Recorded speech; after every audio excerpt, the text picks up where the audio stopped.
Julian Hernandez. In the fall of 2015, a high school senior in Cleveland sat down with his counselor to fill out college applications. He was a straight-A student, a school athlete, and by every account, a well-liked young man with a bright road ahead of him. But when the counselor entered his social security number into the system, something did not match. That single discrepancy would end a 13-year kidnapping, and it would reveal that the young man's name, his father's name, and the entire life he thought he understood had all been a fiction. To understand how the young man arrived at that counselor's desk, we have to go back to Alabama and to a small family that had been coming apart at the seams. During childhood, the young man lived in the Birmingham area with his mother, who had legal custody. His parents had never married, and there was no formal custody order on paper, only a shared agreement that his mother would raise him. By the summer of 2002, that arrangement was strained. According to prosecutors, the father had threatened to take the boy if the relationship ended, and had even fabricated a serious illness to keep his mother close. On the 28th of August, 2002, the father offered to drop his son off at preschool. Instead, he emptied his bank accounts, left behind a note admitting that he had taken the child, and drove north. He did not stop until he reached Cleveland, Ohio. There he built a new identity from scratch, adopting the name Jonathan Mangina, and there he raised his son under that name for the next 13 years, alongside a woman and 2 other children in the household. The years that followed were, on the outside, quiet and ordinary. The young man went to a Cleveland high school, earned top grades, joined athletic teams, and made close friends. He believed his mother had abandoned him as an infant. He had no idea that in Alabama, his real mother had spent every one of those 13 years working with police, with the National Center for Missing and Exploited Children, and with private investigators, holding on to the hope that her son was still alive somewhere. He had no idea his photograph sat on a national database of missing children. He had no idea he was Julian Hernandez. The unraveling began with something as ordinary as a college application form. When the counselor ran his social security number, the record did not match the identity he had been given. She kept digging, and she eventually found his childhood photograph on the missing children's registry. The FBI in Cleveland received a tip on the 30th of October, 2015. 3 days later, on the 2nd of November, agents arrested his father at the family's home. How does a person come to terms with the fact that everyone he loved and everything he believed had been built on a crime? The father, Bobby Hernandez, was charged in Ohio with 2 counts of kidnapping, 10 counts of tampering with records, 2 counts of interference with custody, and 1 count of forgery. He faced a maximum of 54 years in prison. In March of 2016, he pleaded guilty to all of it. What happened at his sentencing hearing the following month took almost everyone in the courtroom by surprise. Julian, now a legal adult, spoke on his father's behalf. He told Judge Cassandra Collier-Williams that even if others could not, he forgave his father for what he had done. He said he loved him, that he wanted him to be part of his life going forward, and that the time he had spent with him was the only time he had ever truly felt at peace. On the 13th of April, 2016, the judge sentenced Bobby Hernandez to 4 years in prison, followed by 5 years of supervised release. Bobby would later file to be released early, and the case would continue to draw attention as one of the rare parental abductions to end with the son publicly asking a court for leniency on his own kidnapper's behalf. Julian Hernandez reconnected with his mother in Alabama, with attorney Gloria Allred representing her during the emotional first meetings. As of today, he has moved forward with a quieter life, out of the public eye. His mother has spoken about the years of grief that came before that unexpected phone call from Ohio, and about how strange it is to meet a son you have missed since he was very small, and find him grown, gentle, and unwilling to blame the parent who took him away. In the end, no dramatic manhunt cracked the case. A high school counselor typed a set of numbers into a form, and a database in another state finally caught up to a 13-year lie. A social security number gave Julian Hernandez back his real name. Almost the exact same clue would work again in another state on another case that had already gone stone cold. Richard Wayne Landers, Jr. In the fall of 2012, an Indiana state trooper sat inside his own church and listened to a man ask him a strange favor. The man handed him a laminated Social Security card that had belonged to a small boy last seen almost 20 years earlier. He asked the trooper if the number could still be traced, if it would still lead anywhere at all. Within weeks, a computer in Long Prairie, Minnesota, would return the name of a 24-year-old man who had grown up, married, and was about to become a father, and who had never known that half the country had spent nearly 2 decades looking for him. The story begins in Wolcottville, Indiana, in the early 1990s, inside a bitter custody dispute. During childhood, the young man lived with his paternal grandparents, Richard and Ruth Landers, who had raised him since birth.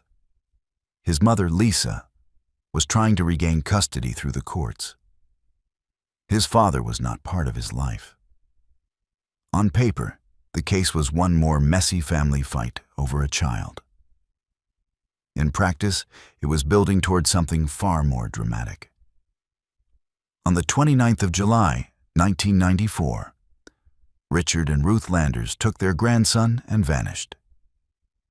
They did not tell family, they did not leave a forwarding address, and they did not surface anywhere the courts could find them. They drove into Minnesota, settled in the small city of Browerville, and then Long Prairie, and rebuilt their lives under the names Raymond and Susan Iddings. The little boy grew up under a new name of his own, Michael Jeff Landers, and after reaching adulthood, he made that name legal at a courthouse in 2006. For nearly 2 decades, the case slid down the list of open investigations. Original misdemeanor custody interference charges filed in 1994 were upgraded to felonies in 1999, then quietly dismissed in 2008 when the trail had gone completely cold. His mother, Lisa, remarried and became Lisa Harder. She never stopped believing her son was alive. Her new husband, Richard Harder, kept turning the case over in his mind, and eventually he did something small that would change everything. Richard Harder attended church with a state trooper named Devin Hostetler. In September of 2012, Harder handed him the boy's original Social Security card. Detective Hostetler ran the number through the appropriate databases. It matched an active Social Security record belonging to a young man in Long Prairie, Minnesota. A driver's license photograph was pulled next. The face on that license looked exactly like an aged version of the missing boy in the family album. Investigators traveled to Minnesota. They located the grandparents, still living under their assumed names, and confronted them. According to police, the grandparents did not deny it. The young man they had raised as Michael was, in fact, Richard Wayne Landers, Jr. He was married. His wife was pregnant with their first child.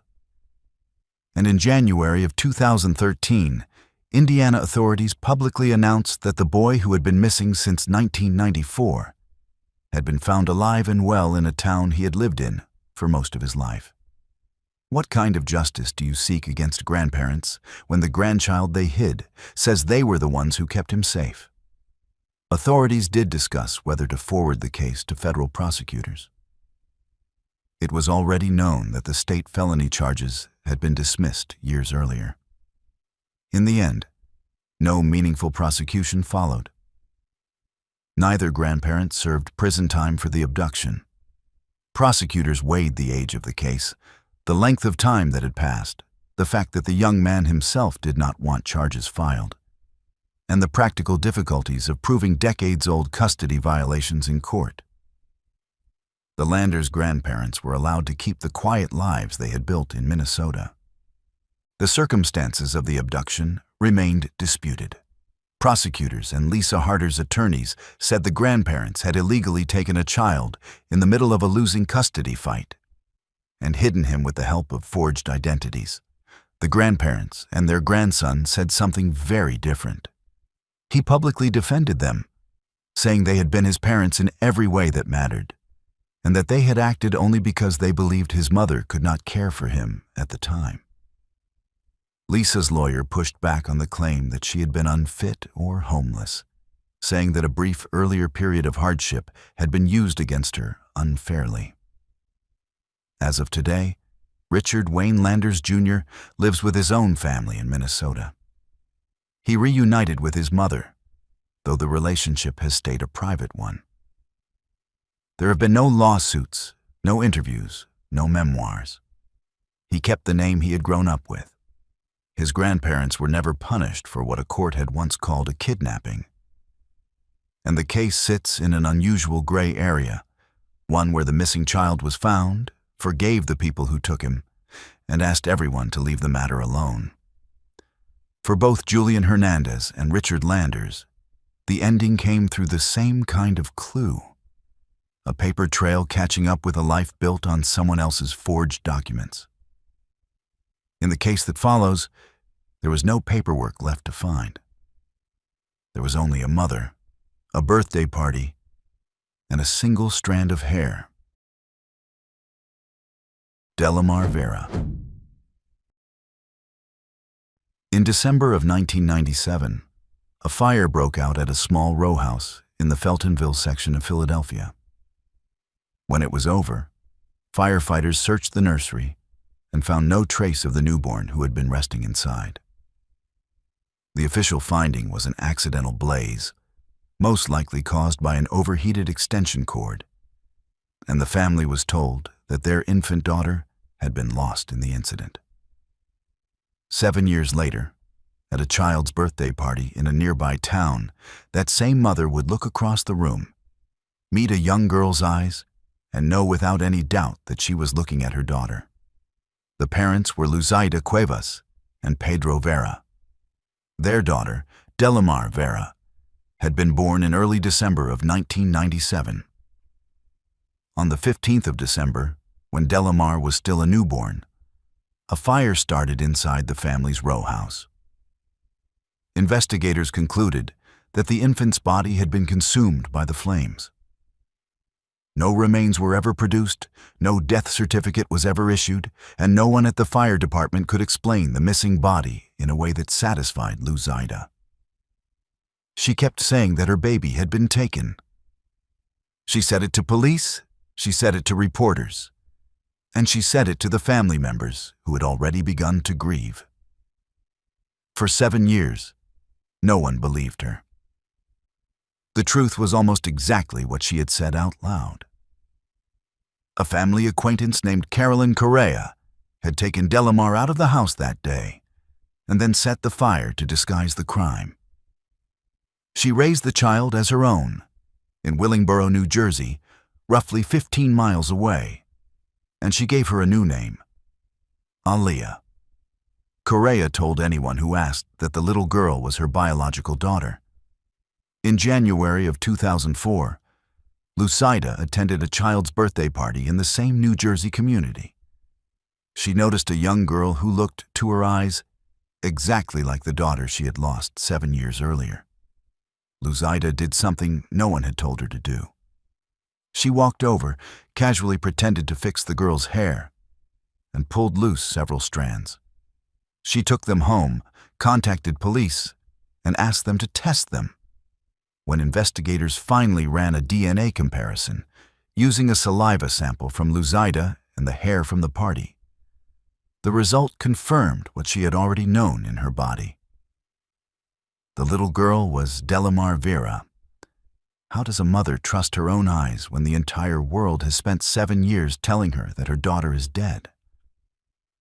Carolyn Correa surrendered to police in March of 2004. The original theory involved arson charges, but those were dropped and replaced with a kidnapping case. During the investigation, Correa allegedly tried to interfere with the DNA process by placing her own saliva inside the little girl's mouth, an act investigators interpreted as consciousness of guilt. In February of 2005, Correa entered a no-contest plea to kidnapping, interference with custody, and conspiracy. She was sentenced in September of 2005 by Judge Pamela Dembe, who called the act truly monstrous. The sentence was 9 to 30 years in state prison. At the sentencing hearing, Correa accused Pedro Vera of having given the child to her willingly. Pedro Vera denied it, and no charges were ever filed against him. Investigators believed that a second person may have been involved, but never gathered enough evidence to charge anyone else. The sentence itself became a subject of debate among legal observers. Correa's attorneys argued that she was mentally unwell and had come to genuinely believe the child was her own. Prosecutors and Judge Dembe rejected that characterization, pointing to the deliberate planning required to remove a newborn from a home, to make the disappearance look like an accident, and to raise the child under a new name for 7 years without ever slipping. Under Pennsylvania's sentencing structure, the 9 to 30-year range meant Correa would have to serve at least the minimum before becoming eligible for any consideration of release, and the maximum would keep her under state supervision for decades. Delamar Vera reconnected with her biological family, especially her mother, in the months and years that followed. It was not a simple homecoming. She had spent every day of her conscious life believing another woman was her mother. She had to learn a new name, a new family, and a new history. She has spoken publicly about that adjustment more than once, and her story eventually became the basis for a lifetime dramatization called Little Girl Lost, a documentary titled Back from the Dead, and a follow-up feature exploring the case in greater depth. As of today, Delamar Vera lives in Philadelphia. She married Isaiah Robinson in 2023. She has become an occasional public advocate for missing children and has appeared in several documentaries about her own case, sometimes alongside her mother, whose insistence in the face of a closed file eventually returned her daughter to her arms. Carolyn Correa remains in the Pennsylvania correctional system, subject to the terms of her 9 to 30-year sentence. In the end, what unraveled the Vera case was a mother who trusted her own eyes over a closed police file. Roughly 2,000 miles to the south, another mother would spend nearly 3 decades holding on to the same kind of certainty, waiting for the daughter she had lost in a public park to somehow find her way home. Juana Bernal Ramirez. On the 1st of October, 1995, a young family from Mexico City went out for a Sunday visit to the Bosque de Chapultepec. There were 3 children when they arrived at the park. When the parents counted heads to leave, there were only 2. It would take 27 years, a chance social media post, and a DNA test from Mexico's Fiscalia before anyone in that family learned the truth about what had happened that afternoon. The missing child was Juana Bernal Ramirez. She had been born in the early 1990s to her mother, Lorena Ramirez, and Lorena's husband. On that Sunday, the family made the short trip into the park with all 3 of their children. The afternoon was, until it was not, an ordinary one. Juana disappeared without a scream, without a sighting, and without a suspect. Mexico City police searched the area, canvassed the crowds, and issued the standard alerts. Nothing came back. In the weeks that followed, Lorena walked the paths of the Bosque de Chapultepec looking for a face, any face, that resembled her missing daughter. Years passed. Lorena's husband died before he ever saw his daughter again. Juana had not gone far. She had been taken by a couple identified in Mexican, reporting only as Patricia N. and Antonio N., in accordance with Mexican legal practice. The couple raised her in Toluca, in the state of Mexico, roughly 50 kilometers from where she had been taken. They gave her a new name, Rocio Martinez, and told her the same story throughout her upbringing, that she was their daughter. Reporting from the case has said that the couple treated her poorly, though the specifics remained private. During a heated argument years later, the woman raising her let a secret slip. She told the young woman she called her daughter that she was not, in fact, her biological mother, that she had been found abandoned in the park as a child, and that her real name was Juana Bernal. That single revelation reshaped the young woman's entire life. She began looking for her real family.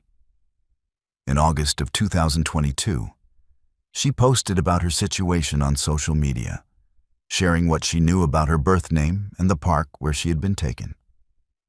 The post traveled through the community until it reached a neighbor of a woman in another part of Mexico City, a woman who had spent 27 years describing a missing daughter with the same name. One of Lorena's other daughters was tipped off by that neighbor and sent a message. The Asociación Mexicana de Niños Robados y Desaparecidos, led by Maria Elena Solis, stepped in to help facilitate the reunion. On the 12th of October, 2022, the Mexico City Fiscalía, under prosecutor Ernestina Godoy, announced that a DNA test had confirmed a 99.99% genetic match. The woman calling herself Rocio Martinez was indeed Juana Bernal Ramirez. Where does the law go when it finally catches up to a 27-year-old kidnapping? The Fiscalía did not close the case at the reunion. Investigators went to Toluca.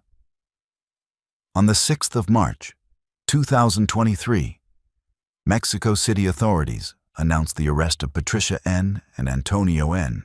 as the presumed perpetrators of the 1995 disappearance. They were transferred into the custody of the Santa Marta Acatitla and Reclusorio Preventivo Varonil Norte facilities to await formal proceedings. Under Mexican law, the couple's full names were not released to the public. The case moved into the slow lane of the Mexican court system, where the eventual sentencing will depend on the specific charges prosecutors are able to prove.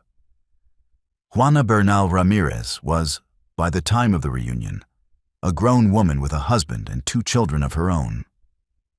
She has said publicly that she felt real fear when she first considered coming forward. She worried about how the people who had raised her would respond.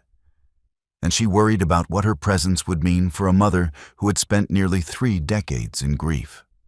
She reunited with Lorena in late 2022, in a meeting arranged with the help of the same association that had verified her identity.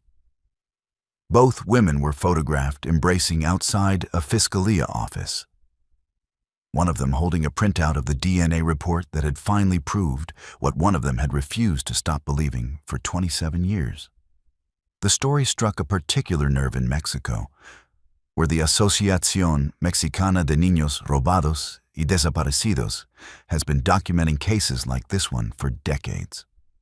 Maria Elena Solis, the association's president, has said in interviews that Juana's case is unusual only in its ending.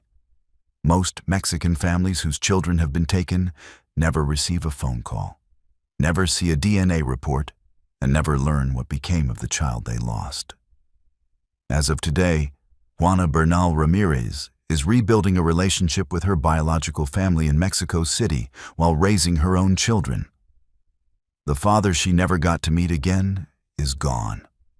Her mother, after 27 years of walking the same city with the same photograph in her purse, finally has an answer. The couple accused of taking her remain in the Mexican legal system. In Juana Bernal's case, a social media post did what 27 years of investigation had not. In the case that follows, an entire country would join a 14-year search for a small boy, and the answer would come from a national database and a facial recognition system, and it would raise a question that no reunion story had ever quite asked before. Sun Zhuo. At dusk on the 9th of October, 2007, a small boy stepped out from his father's steamed bun shop in Shenzhen. His father had dozed off inside. A stranger crouched down, held out a toy truck, and asked the boy to come with him for a moment. The boy was gone within minutes. The 14 years his father would spend looking for him would become one of the most widely followed missing child searches in China, and it would produce an ending that no one in his family had been prepared to accept. The parents were Sun Haiyang and Peng Xiying. Their son, Sun Zhuo, had been born in 2003. During childhood, he lived above his parents' small food shop in the Baishiju area of Nanshan District, Shenzhen. On the evening he was taken, his father had closed his eyes for only a few minutes in the back of the shop. When he opened them, the child was not in front of the counter, was not in the street outside, and was not anywhere the family could reach. Sun Haiyang ran the neighborhood for hours. He did not stop for the next 14 years. Sun Zhuo had been sold. A trafficker later identified as Wu Feilong had lured the child away and delivered him to a couple in Shandong province, roughly 1,800 kilometers to the north. The couple raised him alongside 2 older girls, told him he was their biological son, and gave him a new name. He grew up in a household that treated him well. He had no idea the man in the surveillance-style photographs of a search campaign on the other side of China was his real father. Sun Haiyang, in the meantime, restructured his entire life around finding him. He sold property. He offered a reward of up to 200,000 yuan, which was worth roughly 31,000 American dollars. He renamed his shop after his missing son. He became a nationally recognized anti-trafficking advocate and spent so much time crossing the country in search of leads that his story eventually inspired a 2014 feature film by Peter Chan called Dearest, which grossed more than $50 million at the Chinese box office and turned Sun Haiyang's face into a symbol of the parents left behind by child trafficking. The camera moved on. The father did not. The breakthrough came in 2021 during a national anti-trafficking crackdown announced by China's Ministry of Public Security. Investigators had been building out a DNA database and pairing it with new facial recognition tools. A match came back on a young man in Shandong. DNA confirmed it. On the 6th of December, 2021, in Shenzhen, Sun Haiyang met his son face-to-face for the first time since 2007. The Ministry of Public Security's Criminal Investigations Bureau announced that Sun Zhuo was one of 8,307 abducted or missing children who had been found under the same 5-year operation. What does a father say to a son who does not remember him and who has spent his entire life calling other people his parents? The legal proceedings against the trafficker took another 2 years. On the 13th of October, 2023, the Nanshan District People's Court sentenced the ringleader, Wu Feilong, to 5 years in prison and ordered him to pay 420,000 yuan in compensation to each of 2 victim families, including the Sun family. A second man, also surnamed Wu, was sentenced to 2 years for harboring the trafficked child. Under Chinese law at the time, the buyer parents in Shandong faced only up to 3 years and were released on bail pending trial. Sun Haiyang publicly rejected the sentence as far too lenient. He pointed out that his son had been gone for 14 years and that 5 years in prison did not begin to answer for it. He said he would continue to push for a heavier penalty and had originally sought compensation of 5.8 million yuan. The most difficult part of the case did not happen in a courtroom. After the reunion, Sun Zhuo made a decision that stunned much of the Chinese public. He chose to return to the family in Shandong that had raised him, saying that they had been good to him and that he could not simply leave the only life he had ever known. He agreed to stay in contact with his biological parents, but Shandong remained his home. As of today, Sun Haiyang and Peng Xiying live with the terms of that choice. Their son visits and calls, but he did not come back to Shenzhen. Sun Haiyang has continued his work as an anti-trafficking advocate, helping other parents navigate the same searches he spent 14 years running. The case remains one of the most cited examples in China of both the reach of the country's new DNA and facial recognition systems, and the moral weight of a debate no legal system has fully resolved, over which family a child belongs to when a crime has separated him from both. Not subscribed yet? Now's the time. And if audio's more your thing, find us on Spotify too. You can click the link in our bio. Jimmy Lippert Thyton. On the 17th of August, 2023, a 42-year-old American attorney walked up to a small house in Valdivia, Chile, and greeted a woman he had never met before. He said, "Hola, mama." She had been told, 4 decades earlier, that her newborn son had died in a Santiago hospital incubator and that his body had already been disposed of by the staff. That was not what had happened to him. What had actually happened would become the subject of a criminal complaint filed against the Chilean government itself. The story begins in Santiago in 1981, inside a maternity hospital. Maria Angelica Gonzalez had given birth prematurely to a son. The baby was placed in an incubator, and Maria Angelica was sent home to recover. When she returned to see him, she was told there had been complications, that her son had not survived, and that his remains had already been handled by hospital staff. She was not given a body to bury. She was not given paperwork. She was told, in effect, to accept the loss and go home. The baby had not died. He had been taken by a trafficking network that operated inside Chilean hospitals during the Pinochet years, a network that produced falsified adoption paperwork and moved newborns to willing adoptive families around the world, most of whom had no idea they were participating in anything wrong. This particular baby was documented as an orphan under the name Carlos and sent to the United States, where an American couple adopted him and raised him in Virginia. They loved him. They did not know his mother was alive. The paperwork they had been shown said the baby had no living relatives. He grew up as Jimmy Lippert Thyton. During childhood, he lived a full and ordinary American life. He served roughly 19 years in the United States Marine Corps. He graduated from Syracuse Law School.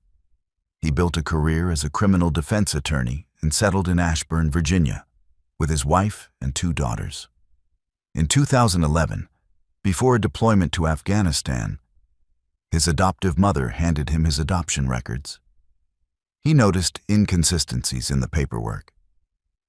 He set the questions aside for another decade. The unraveling began in April of 2023. Jimmy had been reading news coverage of other Chilean adoptees who had recently discovered they were victims of the same trafficking scheme. Adoptees named Scott Lieberman and Tyler Graff. He came across a Chilean nonprofit organization called Nos Buscamos, which had been quietly reuniting families torn apart by the scheme for years. He ordered a MyHeritage DNA test. The results came back 100% Chilean and matched him with a first cousin. He sent that cousin his adoption paperwork, including the name of the woman listed as his birth mother, Maria Angelica Gonzalez. Within days, the cousin had connected him with a mother who had been told her son was dead for 42 years.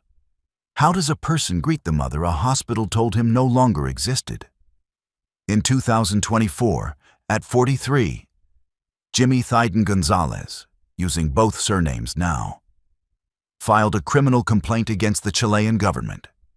He alleged that a systematic plan to steal thousands of babies had been carried out during the 1970s and 1980s, and that state institutions had known and looked the other way. The investigative outlet, CIPER, had first exposed the scheme in 2014, and Chilean prosecutors have pursued individual cases in fits and starts ever since. No convictions specifically tied to Jimmy's case have been announced, and the legal process in Chile is expected to take years. Nos Buscamos, the non-profit that helped find him, has said through its director, Constanza del Rio, that the organization has arranged more than 450 reunions in 9 years. As of today, Jimmy Lippert Thyden Gonzalez continues to work as a criminal defense attorney in Ashburn, Virginia. He has become a public advocate for Chilean adoptees taken during the dictatorship years and travels frequently to speak on the history of what happened. His mother, Maria Angelica, lives in Valdivia. He now visits her regularly with his own daughters so that his children can meet the grandmother. A hospital record once said did not exist. He has spoken publicly about the strange arithmetic of trying to make up for 42 lost years with the time both of them have left. His case is one of thousands that Chilean investigators believe were part of the same network, and it has become one of the most visible reference points for a slow-moving national reckoning with what happened inside those hospitals during the dictatorship years. For Jimmy Thyden, the truth arrived in the results of a home DNA kit and the quiet, patient work of a small Chilean nonprofit. In the case that follows, a poet in Argentina would spend more than 2 decades doing something similar, one open letter and one contact at a time, searching for a granddaughter who had been born inside a detention center and given to strangers. Macarena Gelman Garcia. In the mid-1970s, a young pregnant woman was pulled out of her home in Buenos Aires by men working for a military dictatorship. She was taken across an international border to a secret detention center in Uruguay, where she gave birth to a daughter. The baby was left on the doorstep of a police commissioner's home. The mother was never seen again. It would take 23 years, an international search led by one of the most famous poets in South America, and a bishop in Uruguay, to bring that daughter back to what remained of her real family. The parents were Marcelo Ariel Gelman, the son of the Argentine poet Juan Gelman, and Maria Claudia Garcia Irureta Goyena, who was 8 months pregnant. On a night during Argentina's 1976 to 1983 military dictatorship, the couple was abducted in Buenos Aires and taken to a clandestine facility known as Automotores or Leti. This was part of what would later be called Operation Condor, a coordinated program by several South American dictatorships to hunt and eliminate political opponents across borders. Marcelo Gelman was killed. His remains were recovered from the San Fernando Canal and formally identified in 1989. Maria Claudia was secretly moved to Uruguay, where she gave birth on the 1st of November, 1976, inside the Montevideo Military Hospital, while still in captivity. Sometime after the birth, she too was killed. Her remains have never been found. The baby, Maria Macarena, was left on the 14th of January, 1977, at the home of Angel Tauriño, a Uruguayan police commissioner, and his wife. The couple registered the newborn as their own biological daughter under the name Maria Macarena Tauriño. She grew up in Montevideo believing they were her parents. Her grandfather, the poet Juan Gelman, spent the next 2 decades searching for her. He wrote a famous open letter in 1998, published in newspapers across the Spanish-speaking world, addressed to a granddaughter he had never met and might never find. He engaged in public exchanges with then Uruguayan President Julio Maria Sanguinetti, who publicly denied that baby thefts had ever occurred in Uruguay. Juan Gelman kept working the case anyway, through diplomats, journalists, human rights organizations, and personal contacts across the continent. The breakthrough came in February of 2000 through Bishop Pablo Galimberti of San Jose, Uruguay, who acted as an intermediary between the Tauriño household and the Gelman family. A lead reportedly traced through information from a former dictatorship-era operative named Alfredo Rufo led investigators to the young woman, then still living, as Maria Macarena Tauriño. Juan Gelman met her for the first time on the 31st of March, 2000. A DNA test at Argentina's National Genetic Data Bank confirmed the identity with a 99.99% match. She changed her surname to Gelman Garcia. She was recognized as the 67th recovered grandchild of Argentina's stolen children, the Nietos Recuperados. What does a state owe a person who was born inside one of its detention centers and delivered under a false name? The legal reckoning took another decade. On the 24th of February, 2011, the Inter-American Court of Human Rights issued its ruling in Gelman versus Uruguay, condemning Uruguay for the forced disappearance of Maria Claudia Garcia Irureta Goyena de Gelman and for the birth in captivity of her daughter. The court also held that Uruguay's 1986 expiry law, an amnesty statute that had shielded dictatorship-era crimes from prosecution, was incompatible with the American Convention on Human Rights. The Uruguayan government eventually paid a reparation of roughly 513,000 American dollars. Macarena also testified in the Orletti trials in Argentina, giving direct testimony about the operators of the detention center where her mother had been held. As of today, Macarena Gelman Garcia lives in Uruguay, where she has become an activist and a politician. She ran for parliament in 2014 with the Broad Front Coalition and has worked in human rights advocacy for most of her adult life. Her grandfather, Juan Gelman, died in 2014, having lived long enough to meet the granddaughter he had spent 23 years searching for. The remains of her mother, Maria Claudia, have never been located. The Uruguayan and Argentine legal systems continue to prosecute dictatorship-era crimes on a case-by-case basis, and Macarena remains one of the most public witnesses that process has.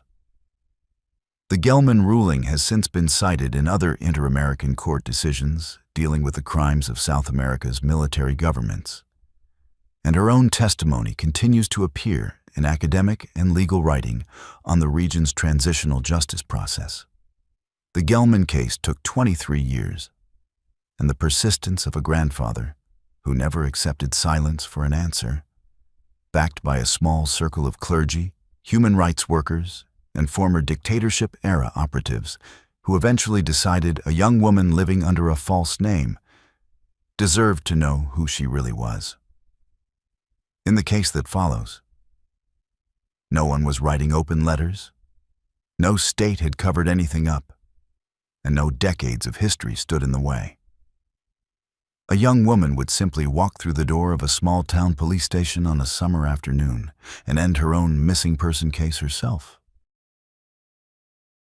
Alicia Navarro. On a summer afternoon in July of 2023, a young woman walked into the police station in Havre, Montana, alone, and told the officer at the desk that she believed she was still listed as a missing person. She was right. She had been missing for almost 4 years. What officers would find days later, inside the apartment she had been staying in, would eventually send another man to a Montana state prison for 100 years. The young woman was Alicia Navarro. She had disappeared on the 15th of September 2019 from her family's home in Glendale, Arizona. She had been a student at the time, a young person on the autism spectrum, and only days short of her next birthday. She had left behind a handwritten note saying she would return. She did not return. Her mother, Jessica Nunez, contacted police immediately. The FBI and the National Center for Missing and Exploited Children became involved. The family believed she had been drawn away by someone she had met while playing online games. The search stretched on for years. Jessica Nunez became a familiar voice in the American missing children conversation, speaking regularly to reporters and pushing for continued attention on her daughter's case. She worked with national organizations focused on children lured away by adults met on gaming platforms and social media. And she used her daughter's case to raise awareness of how quickly a private online conversation can become an in-person harm. Investigators developed leads and dropped them one after another. The trail, in most conventional senses, went cold. Where Alicia went during those first hours, days, and weeks after leaving her Glendale home has never been publicly detailed. She has not, as of this reporting, told the story herself. Investigators have never publicly named the person who is believed to have first met her offline. What is known is that at some point in the 4-year period, she ended up more than 1,000 miles from Arizona, in a small city on Montana's northern plains, sharing an apartment with a much older man. The end of the case did not come from a police breakthrough. On the 23rd of July, 2023, Alicia Navarro walked into the Havre, Montana police station herself. She was now legally an adult. She identified herself, gave her real name, and asked officers to clear her missing person status. Officers reported that she appeared, in the department's own initial words, fine and in good health. She said, and authorities later confirmed, that she had left home of her own free will and had been living with a man in Havre. Beyond that, the details of what happened during the 4 years remain officially unresolved. The man she had been living with was Edmund Davis, roughly 2 decades her senior. Days after Alicia walked into the station, police went to the apartment she had been sharing with him. Officers saw Davis attempt to hide, then throw away his cell phone as they arrived. That behavior triggered a search warrant. According to Montana Attorney General Austin Knudsen, investigators found more than 80 images on his devices that met the legal definition of child sexual abuse material. A review would later determine that the individuals depicted were all under a certain age, with several images depicting very young children. Davis was charged in October of 2023 with 2 counts of sexual abuse of children. What does a legal system do when a young person walks in on her own and closes her own missing person case? And the questions she carries with her leave with her too. Davis pleaded guilty in September of 2024 to 1 count. On the 16th of December, 2024, Hill County District Judge Katie Snipes Ruiz sentenced him to 100 years in the Montana State Prison, with 50 of those years suspended, and no possibility of parole eligibility for at least 25. The charges against Davis were not connected to Alicia Navarro's disappearance. He has not been charged in that case. Montana and federal authorities have said that particular investigation remains open. Whether Davis played any role in her original disappearance, or whether he came into her life sometime after she had already left home, has not been publicly established. As of today, Alicia Navarro is, according to the Glendale Police Department, working, receiving counseling, and preparing to attend college. Spokesperson Gina Wynn has told reporters that the family continues to heal at its own pace and out of the public eye. Alicia herself has not spoken at length in public since walking into the Havre police station. Her mother has continued her work as an advocate for missing children. Alicia Navarro's case ended in the quietest way any of these cases can end, with a young person walking through a door and asking for help. The next case would begin in a similar way, in a different state, with a young student who spent 10 years waiting for the right stranger to walk up to. Tanya Koch. In February of 1996, a young student vanished from her family's home in the small Pennsylvania mill town of McKeesport. Her case was initially treated by police as a runaway, and the file eventually cooled off along with the initial leads. 10 years later, a woman walked into a corner deli in a neighboring community and quietly told the owner that she was, in fact, that missing person. She had been kept in a house only a few miles from where the search had started. The young woman's name was Tanya Nicole Koch. During childhood, she lived in McKeesport with her family, and her parents' marriage was coming apart. She was a vulnerable student going through a hard time at home.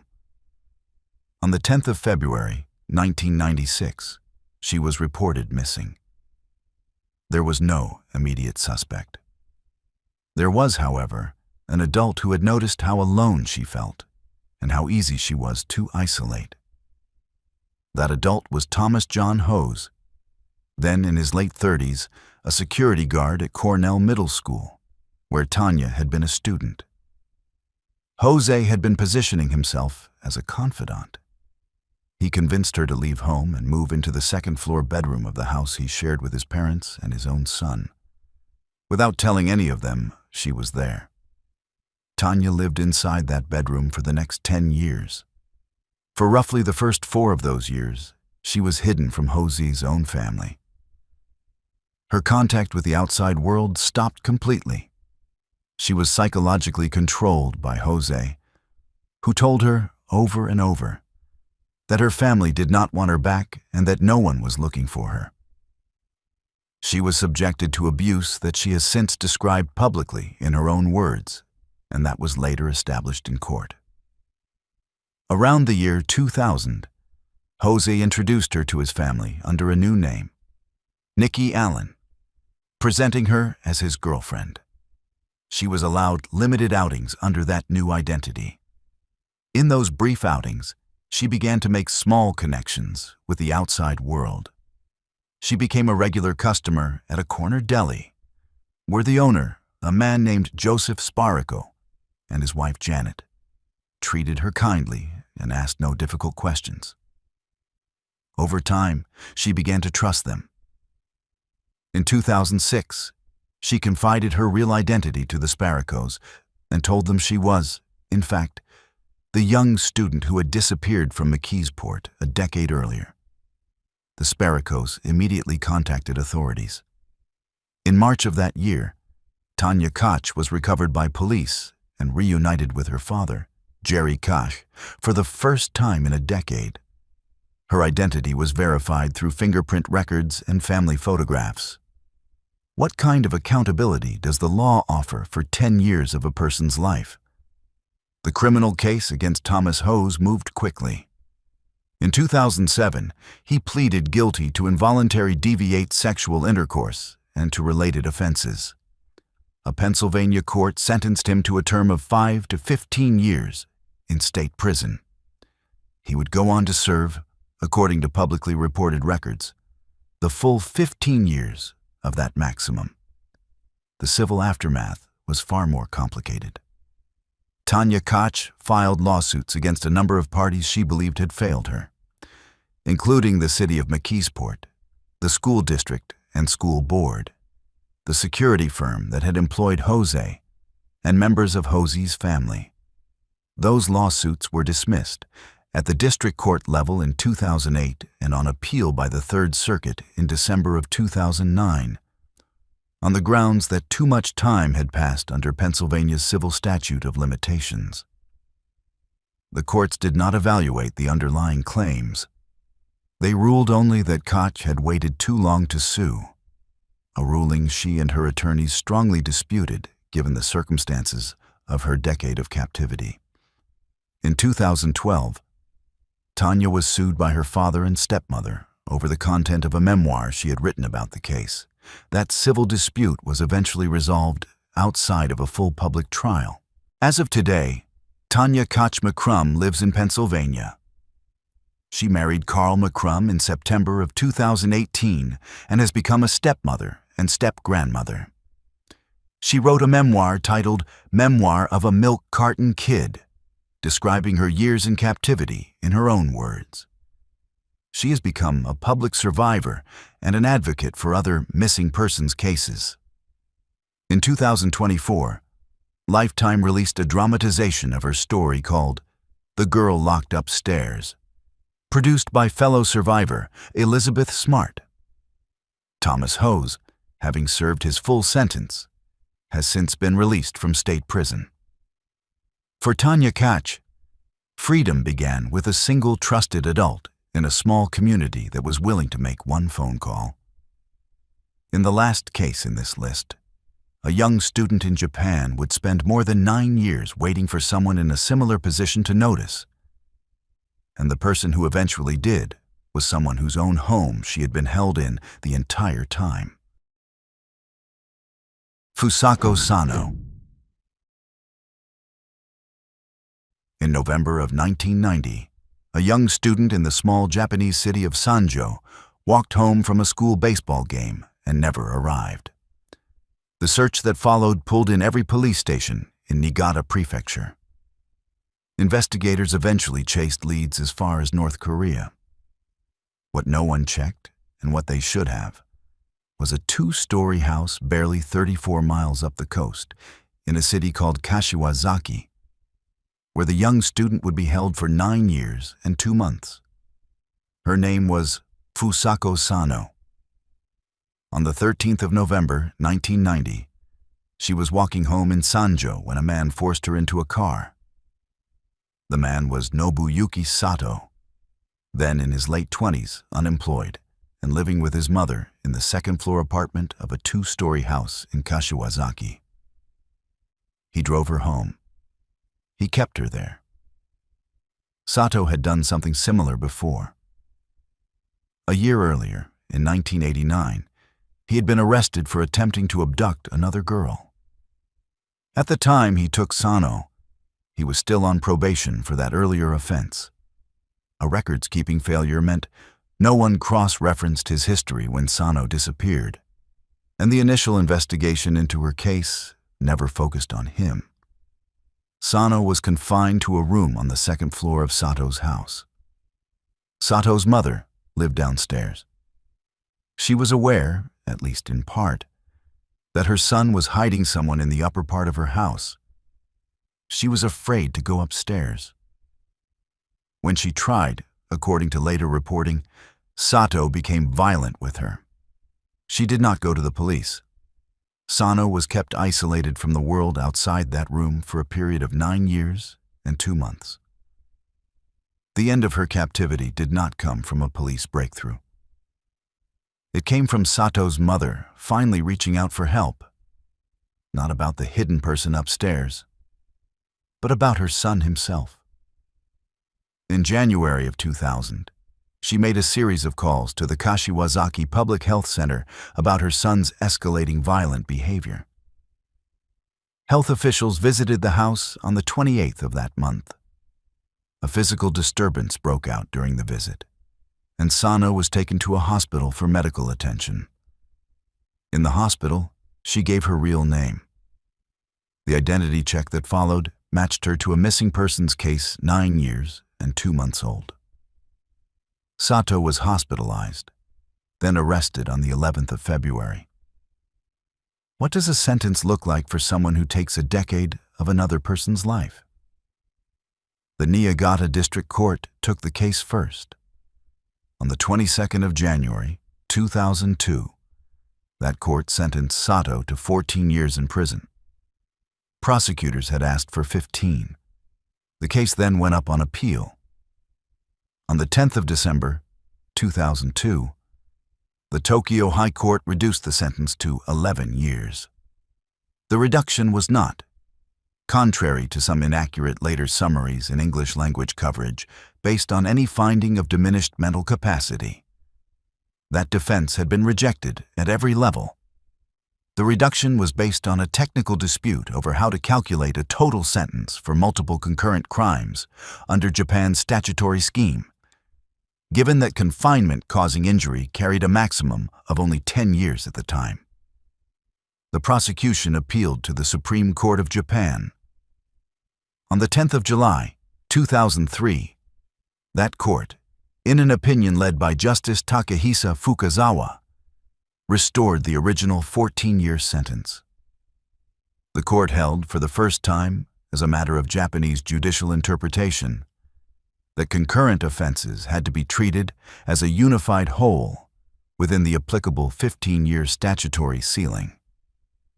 The Japan Times reported at the time that the decision was the first judicial interpretation the country's top court had ever offered on the specific question of how such multiple offense sentences should be calculated, which meant that Sano's case had, in effect, produced a new rule for every Japanese case that would follow. Sato served the full 14 years, with no parole, at Chiba Prison and later at Hachioji Medical Prison. He was released around April of 2015. He reportedly died of illness roughly 2 years later. As of today, Fusako Sano's physical health has recovered. According to reporting, she helps with the family rice paddy, has obtained a driver's license, and has taken up digital photography, particularly of flowers. She follows the local J-League football club, Albirex Niigata. She has continued to struggle with the social side of readjusting to life outside that room, and her family has consistently declined to comment publicly on her behalf. Her father drowned in an accident in 2007. The case remains one of the most cited examples in Japan of both the limits of the country's statutory sentencing rules and the cost of the police records failure that had let a man on probation for a similar crime pass through the initial investigation without a second look. Japanese lawmakers and legal scholars have referenced the case repeatedly in discussions of statutory maximums, of the treatment of long-term confinement offenses, and of the coordination between local police departments in tracking known offenders across prefectural lines. Melissa Highsmith. A mother arranged for a new babysitter to watch her child for a few hours. The sitter walked out with the baby and vanished for 51 years. For half a century, the family searched while the missing child grew up just minutes down the road, never knowing she had been taken. It is a case that shows how close a lost child can be, and how completely a single act can hide them in plain sight. The distance from the crime to the truth was measured not in miles, but in 51 years of silence. In August of 1971, in Fort Worth, Texas, a young mother named Alta placed a newspaper advertisement seeking a babysitter. A well-dressed woman wearing white gloves arrived at the apartment and took 22-month-old Melissa from a roommate while Alta was away. The baby was last seen in a pink dress and white sandals, and for decades, suspicion fell unfairly on the mother. A woman who had only been trying to find childcare spent years under a cloud of doubt for a crime she did not commit.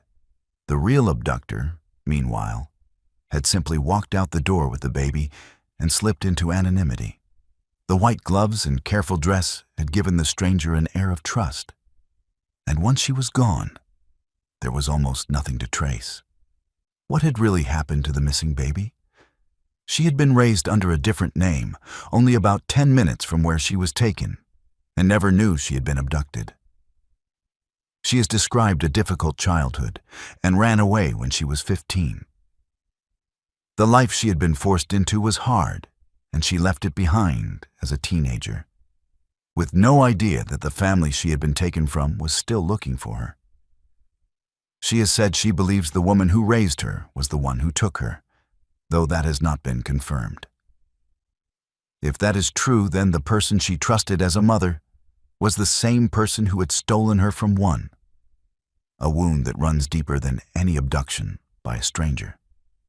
For half a century, she had no idea that a family was still searching for her.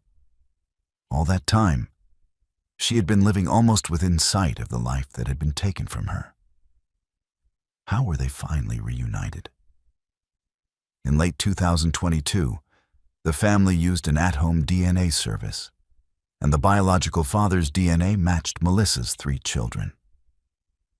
The breakthrough came not from Melissa herself, but from her own children, whose genetic results unexpectedly pointed back to the grandfather they had never met.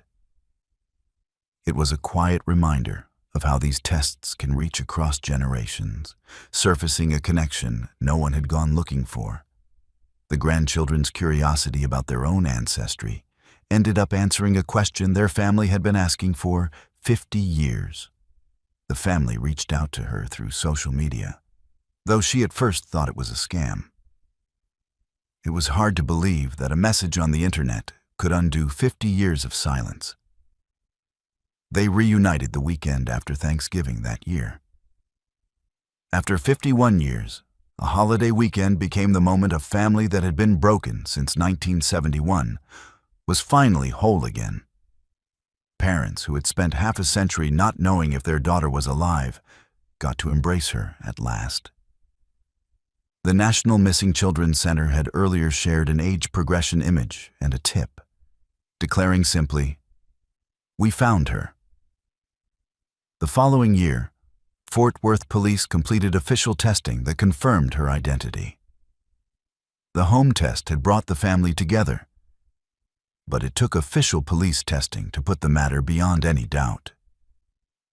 Melissa then legally changed her name back to the one she was born with, to a standing ovation in the courtroom. After a lifetime under a name that was never truly hers, she reclaimed her own in front of a room full of people who cheered. The ovation marked the end of a 51-year absence and the formal return of an identity that had been stolen from her as a baby. The little girl in the pink dress, lost since 1971, finally had her name back. The time limit to bring charges had long expired, and the abductor has never been publicly identified. The next case would reveal a more painful truth, that the person who took the child had been a parent all along. Michelle Newton. A 3-year-old left with her mother to start a new life in another state. It would take 42 years for her father to hold her again. Unlike a stranger abduction, this was a child taken by her own parent. A quieter kind of disappearance that can be even harder to solve. There was no ransom, no break-in, and no obvious crime scene. Only a mother and daughter who never came back. In the spring of 1983, in Louisville, Kentucky, 3-year-old Michelle Newton was taken by her mother, Deborah. Deborah said she was relocating to Georgia to begin a new job and prepare a new home for the family. It sounded like an ordinary plan, the kind families make all the time, and the father had no reason to think he would never see his daughter again. When the father followed weeks later, Deborah and Michelle had vanished. What he had believed was a fresh start for the family turned out to be a disappearance. His daughter and her mother gone without a trace. How does a parent simply disappear with a child? After a final phone call in the years that followed, the trail went cold.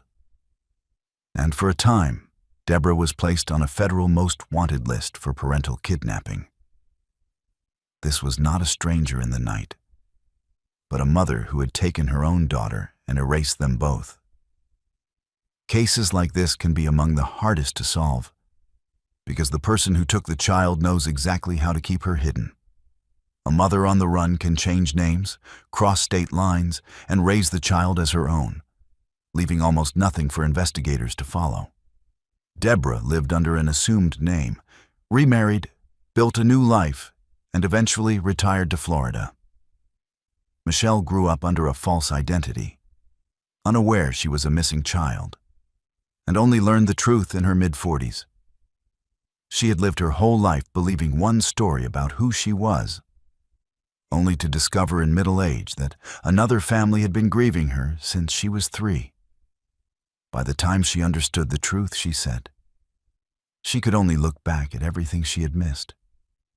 The birthdays and the ordinary days with a father who never stopped loving her were gone. what finally brought the truth to light. The case had once been dismissed, and Michelle was even removed from missing children databases before a family member prompted investigators to reopen it.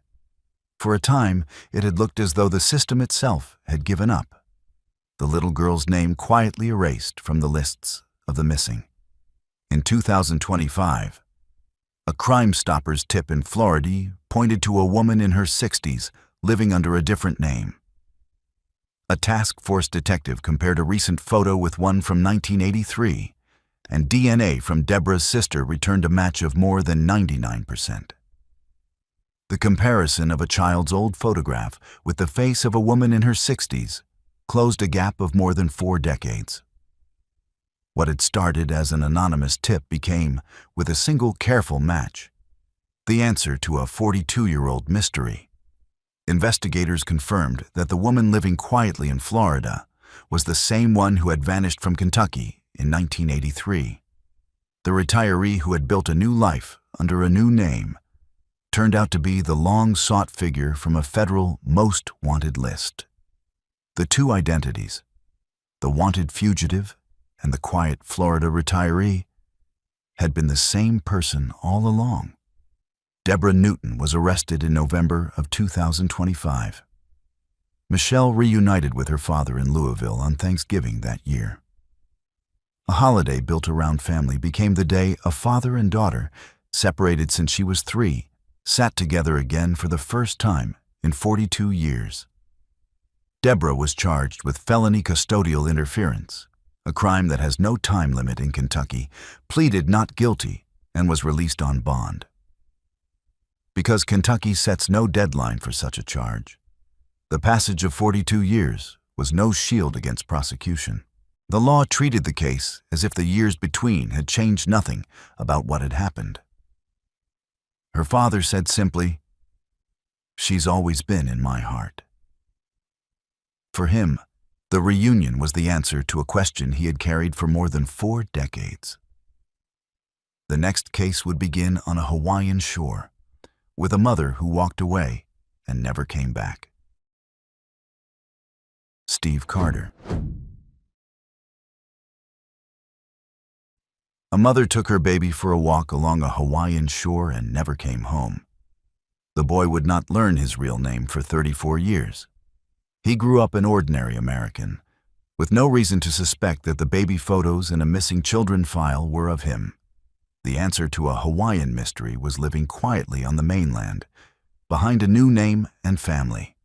In June of 1977, in Hawaii, a 6-month-old boy named Marks Panama Moriarty Barnes was taken by his mother, Charlotte, for a walk, and the two did not return. His father reported him missing. What looked at first like it might be a tragedy at sea was instead the start of a disappearance that would last more than 3 decades. What had happened to mother and child? Charlotte, who struggled with her mental health, left the baby at a stranger's home and gave authorities a false name. The false name she gave meant that even the records of that day pointed nowhere, severing the baby from his own history. She was taken for a psychiatric evaluation. The baby was placed in protective custody, and then she disappeared, her fate still unknown. The boy became a ward of the state and was placed in an orphanage, and at age 4 he was adopted by a couple and raised in New Jersey as Steve Carter. The orphanage where he spent his earliest years sat only about 30 miles from the family he had been taken from. Yet the distance might as well have been an ocean. Placed with a loving new family and handed a new name, and the trail back to his true origins had simply gone quiet. He grew up loved and cared for, with no memory of Hawaii and no idea that his name had once been something else entirely. By his mid-30s, he was a software salesman near Philadelphia, living a settled life far from the islands where his story began. He had a career, a routine, and no reason to question who he was. How did a grown man discover he had once been a missing child? In 2011, Inspired by news coverage of another reunion, Carter searched a missing children website and found an age progression image of Mark's Panama Barnes that looked exactly like him. The reunion that inspired him was one of the most famous of its kind, a woman who had solved her own abduction, and it gave him the idea to look. An age progression image takes a baby photo and predicts what the grown person might look like. And the face staring back at him was unmistakably his own. The resemblance was so strong that he could not shake the feeling he was looking at himself, even before any test was done. That image existed largely because his half-sister had pushed Hawaii to reopen the case years earlier. Without her persistence, there would have been no picture for him to stumble upon, and the connection might never have been made. He contacted police, and a DNA test confirmed that he was the missing child. A photograph generated by a computer had done what years of investigation could not, putting a grown man face to face with the child he had once been. When he spoke with his biological father by phone for the first time, the father could only say, "Wow. Oh, wow." After 34 years of not knowing whether his son was alive, words were almost beyond him.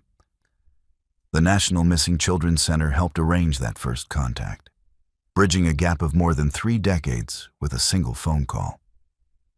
Carter, a private person, went public only reluctantly to help show the value of age progression technology.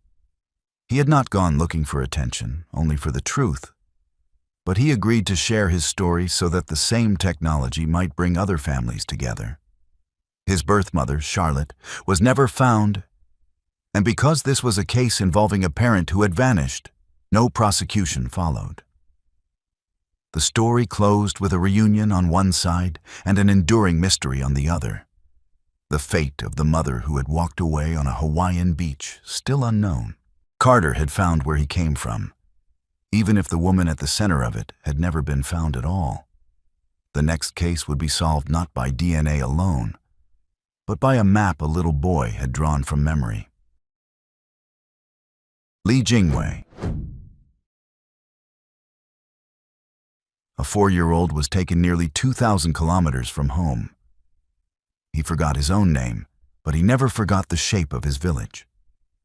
What he could not put into words, he put into a drawing, a map of home that he carried in his memory for more than 30 years. It became one of the most unusual clues ever to crack a case. Around 1989, in Yunnan Province, China, a roughly 4-year-old boy named Lee Jingwei was lured away by a man he knew from his village. At that age, a familiar face would have been the easiest thing in the world to trust, and the boy had no way to know where it would lead. He was trafficked nearly 2,000 kilometers away and sold to a family in another province. The man who took him was no stranger, but someone he recognized, which is part of what made the abduction so easy to carry out. How do you find your way home when you cannot remember it? For Lee, the answer lay not in names or documents, which he had lost, but in the landscape itself, the one thing his young mind had managed to keep. Having been taken before he started school, Lee did not remember his birth name, his parents' names, or the name of his village. But he remembered the land itself, the mountains, a bamboo forest, a pond, and the rice paddies. And he drew a map of it almost every day as a child, so he would not forget. It was the act of a boy determined to hold on to the one thing his captors could not take from him, the picture of home printed on his memory. He kept drawing it until he was about 13, afraid that if he stopped, the last image of where he came from would fade away too. That childhood habit would one day lead him home. Inspired by other reunions, Lee gave a blood sample, then redrew his village map from memory and posted it online with a video. He had watched other abducted children find their way home and decided to try the one thing he had carried with him all along, the map only he could draw. The post went viral, and the Ministry of Public Security narrowed the location to a region of his home province. Millions of people shared the strange, hand-drawn map of a place its author could no longer name. And somewhere among them was the key to finding it. A nation of strangers became, for a few days, partners in one man's search for the home he had lost. The map he had drawn as a frightened child now did exactly what he had always hoped it would. Police found his suspected birth mother, and DNA confirmed the match.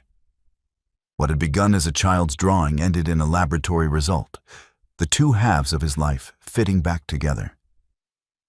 When his mother mentioned a scar on his chin from a childhood fall, Lee said, "When she mentioned the scar, I knew it was her." It was a detail no test could fake. A small mark from before he was taken that only his real mother would have remembered. They reunited at a police station on the first day of January in 2022. On New Year's Day, more than 3 decades after he was taken, mother and son stood face to face again.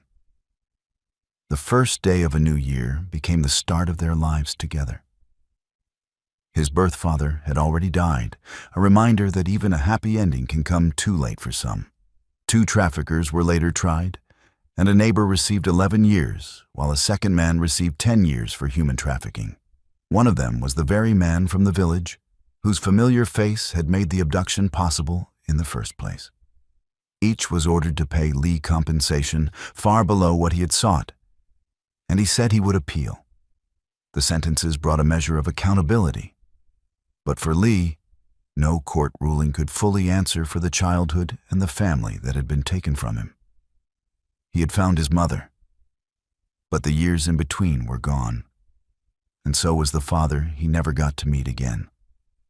If you've made it this far and enjoyed deep dives into the most shocking criminal cases, hit that subscribe button and don't forget to press the bell icon. The next case would turn on a different tool, a photograph aged by a computer and matched against a face in a crowd. Mao Yin. A toddler vanished outside a hotel while his father stopped to get him a drink of water.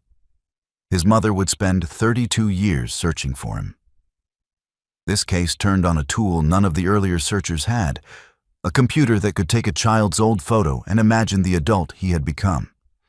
It is also a story of one mother's refusal to give up across more than 3 decades. In 1988, 2-year-old Mao Yin was abducted outside a hotel in Xi'an, China, while his father paused to fetch him some water on the way home. It happened in an instant, and by the time his father turned back, the boy was gone. He was sold to a childless couple in another province, who renamed him and raised him without telling him he had been taken. He grew up believing the couple who bought him were his parents, with no memory of the home he had been stolen from. For more than 30 years, he lived an entire life built on a lie he did not know he was living. How does a mother search for a child who has simply disappeared? His mother, Li Jingji, quit her job and devoted herself entirely to finding him. For her, the search was not a phase but a calling, the single purpose around which she rebuilt her entire life. She handed out more than 100,000 flyers, appeared on national television programs, and traveled across more than 20 provinces. She wore out the soles of her shoes on the search, knocking on doors in towns she had never heard of, holding up a photograph of a toddler to anyone who would look. As a volunteer, she even helped 29 other abducted children reunite with their families before she found her own son. In trying to ease other parents' pain, she had become an expert in the very search she could not finish for herself. What she did not know was how close he had once come to the truth. Mao had even seen his mother on television, appealing for her missing son, without realizing that he was the boy she was searching for. He had watched a stranger's grief on the screen, never knowing it was his own mother weeping for him. The two had come within a glance of each other across the airwaves, and still the distance between them held. It is one of the cruelest details in this list, a son and mother sharing a moment without knowing. So, how was he finally found? In 2020, police in Sion received a tip that a man in another province had bought a child from the area decades earlier. It was the kind of lead that might have gone nowhere in an earlier era, a vague rumor about a purchase long ago. Officers used facial recognition technology to age a childhood photo of Mao, compared it against a national database, and located a man who matched. The technology took a single old photograph and predicted what the grown man would look like, then searched a sea of faces until it found him. A DNA test confirmed it, and Lee received the news on Mother's Day. Of all the days in the year, the answer she had chased for 32 years arrived on the one set aside for mothers. A coincidence almost too fitting to believe. They reunited at a police press conference broadcast on national television, where Lee said, "I don't want him to leave me anymore." After more than 3 decades of searching, she finally had her son back, and she could not bear the thought of losing him a second time. Mao changed his name back and decided to move closer to his birth parents. After a lifetime under a name that was not his own, he chose to begin again near the family he had only just rediscovered. The decision meant leaving behind the only life he could remember, but it let him spend his remaining years close to the mother who had never stopped looking. No arrest of the original trafficker was publicly reported, and authorities said the investigation into the abduction was still ongoing. The reunion answered the question that had defined his mother's life, even as the people responsible for the abduction remained beyond the reach of the news. The next case would overturn what everyone had assumed, revealing a child who had not been taken at all. Christina Plant. A 13-year-old left home to visit her horse and never came back. For 32 years, everyone feared the worst. It is one of 2 cases here that were not what they first seemed, a disappearance that turned out to be a choice rather than a crime. For more than 3 decades, though, no one searching for her had any way of knowing that. Around the middle of May in 1994, Christina Plant disappeared from Star Valley, Arizona. She was last seen leaving home on foot around midday, heading to a stable where her horse was kept.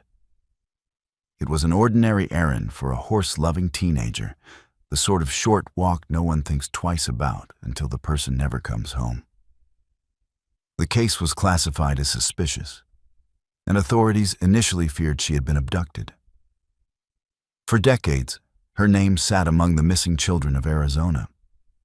A teenager who had walked out one afternoon and seemingly vanished. The fear that a young girl had been snatched on her way to a stable hung over the case for a generation. Her family, her town, and the deputies who worked the file all braced for the worst, picturing the kind of ending these cases so often have. But what if the truth was not what everyone assumed? As it turned out, this was not a stranger abduction at all. Plant had run away voluntarily with the help of relatives because she was unhappy with where and with whom she was living. A former deputy said she had been the subject of a custody dispute and wanted to live with her mother, and that she left Arizona to do so. To a girl caught between households, running to the parent she wanted felt like the only way out. What the law called a runaway, she likely experienced as simply going home. What had been treated for years as a possible kidnapping was, in truth, a girl's own desperate choice to escape a home she did not want to be in. She had not been snatched from the roadside. She had walked away on purpose, with help, and disappeared into a new life she chose for herself. How was she eventually located? A cold case unit at the Gila County Sheriff's Office used modern technology, social media, and public records to identify her as an adult. The same digital tools that solve violent crimes were turned to a gentler purpose here, simply confirming that a long-missing girl was safe. There was no perpetrator to catch and no scene to process, only a name to put to a face and a family to inform. A cold case investigator reached her by phone, and she confirmed her identity but offered few details, saying, "That was a long time ago. That was an old life." For her, the disappearance was not a mystery to be solved, but a chapter she had long ago closed and moved past. The investigators had been searching for a missing child. The woman on the phone had simply been living her life. The two halves of the case had never matched, and the call finally explained why. She had built a new life under a different name, with a family of her own, and chose to keep it private. The frightened teenager of 1994 had grown into a woman with her own household, her own routines, and her own reasons for leaving the past where it was. She did not want to revisit the girl she had been, and asked to be left in peace. Authorities revised their understanding of the case from a possible kidnapping to a voluntary runaway and custody situation. The reclassification changed everything about how the case was remembered, turning a presumed crime into a family matter that had quietly resolved itself decades earlier. A discrepancy in the timeline remains. The former deputy told reporters that police had actually located her safe back in 1994, while the sheriff's office maintains the case was not officially resolved until decades later. No charges were filed, and no crime was ultimately substantiated. Whatever the records say, the most important fact was the simplest one: that she had been alive and well the entire time. The fear that had shadowed her name for decades turned out to be unfounded, and the missing girl had simply grown up somewhere else. The next case would cross a border, to a child taken not by a stranger, but by her own mother. Andrea Michelle Reyes. A 23-month-old was taken from Connecticut by her own mother and carried across a border. It would take 25 years to find her. Like several cases here, this was not a stranger in the dark, but a parent, which made the child far harder to trace and the law far harder to enforce. A mother who takes her own child can disappear into a new country and raise her openly, hidden in plain sight. There is no ransom note and no break-in, only a parent and child who never come back, which is what makes these cases so hard to crack. On October 5th, 1999, Andrea Reyes was abducted from New Haven, Connecticut, by her biological mother, Rosa Tenorio, who did not have custody. Andrea had been in the care of her father at the time. A custody arrangement that should have kept the toddler safe instead became the setting for her disappearance. Investigators came to believe Tenorio had taken the girl partly out of anger that the father had remarried and had fled to Mexico. What might have looked like a custody dispute became an international disappearance, with a toddler carried hundreds of miles from everything she had known. A child too young to remember her name would grow up in a country she never chose. How do you find a child hidden in another country? Tenorio took Andrea to a Mexican city of more than 1 million people, where the girl was raised and has lived most of her life. In a city that large, a single child could vanish completely, growing up as just another face in the crowd. The little girl from New Haven became a young Mexican woman, with a language, a home, and a daily life entirely her own. A warrant was issued for custodial interference, but Tenorio was experienced at crossing the border and proved hard to track. She knew how to move between 2 countries without leaving a trail, and each year that passed made the toddler harder to recognize and the path colder to follow. Andrea's father and stepmother made multiple fruitless trips to Mexico over the years. Each trip ended the same way, with no daughter and no answers. Year after year, the family came home from Mexico having found nothing, while their daughter grew up somewhere in the same country they kept searching. What finally broke the case open? In 2023, a New Haven detective reopened the cold case and, through interviews, search warrants, and social media, determined that Andrea was living in Mexico. Where earlier searches had run into dead ends, a fresh set of eyes and a trail of online clues finally placed her in a specific city. The same social media that had let her live openly was now the thread that led investigators straight to her. Andrea made contact with the man she believed was her father, and police partnered with a forensic laboratory whose DNA testing confirmed the father-daughter relationship. The science removed any lingering doubt, turning a hopeful phone call into a certainty that the young woman in Mexico was the toddler taken in 1999. Now an adult, Andrea continues to live in Mexico, and she and her father have spoken by phone and online while a reunion is arranged. After 25 years apart, father and daughter are getting to know each other across a distance, one call at a time, building a relationship that was stolen before it could begin. Neither of them remembers the other from before, which means they are not really reuniting so much as meeting for the first time. The warrant for Tenorio remains active, but is only valid in the United States. And because she is Andrea's birth mother, Mexico indicated it would not extradite her. The woman who took her may never face a court, a reminder that even a solved case can leave justice out of reach. For Andrea and her father, the reunion would be the real reward, far more than any verdict could be. The detective called it really just the beginning of the whole healing process for them. Finding Andrea was not the end of the story, but the start of a long road back. As a father and the daughter he barely knew began to close a gap of 25 years. The next case would be solved by the missing child herself, a young woman who recognized her own face in a baby photo. Carlina White. A 19-day-old baby was carried out of a hospital by a woman dressed as a nurse. The child would grow up and, decades later, solve her own kidnapping. Of all the reunions here, this one was unique because the person who cracked the case was the missing child herself. No tip, no relative, and no detective found her.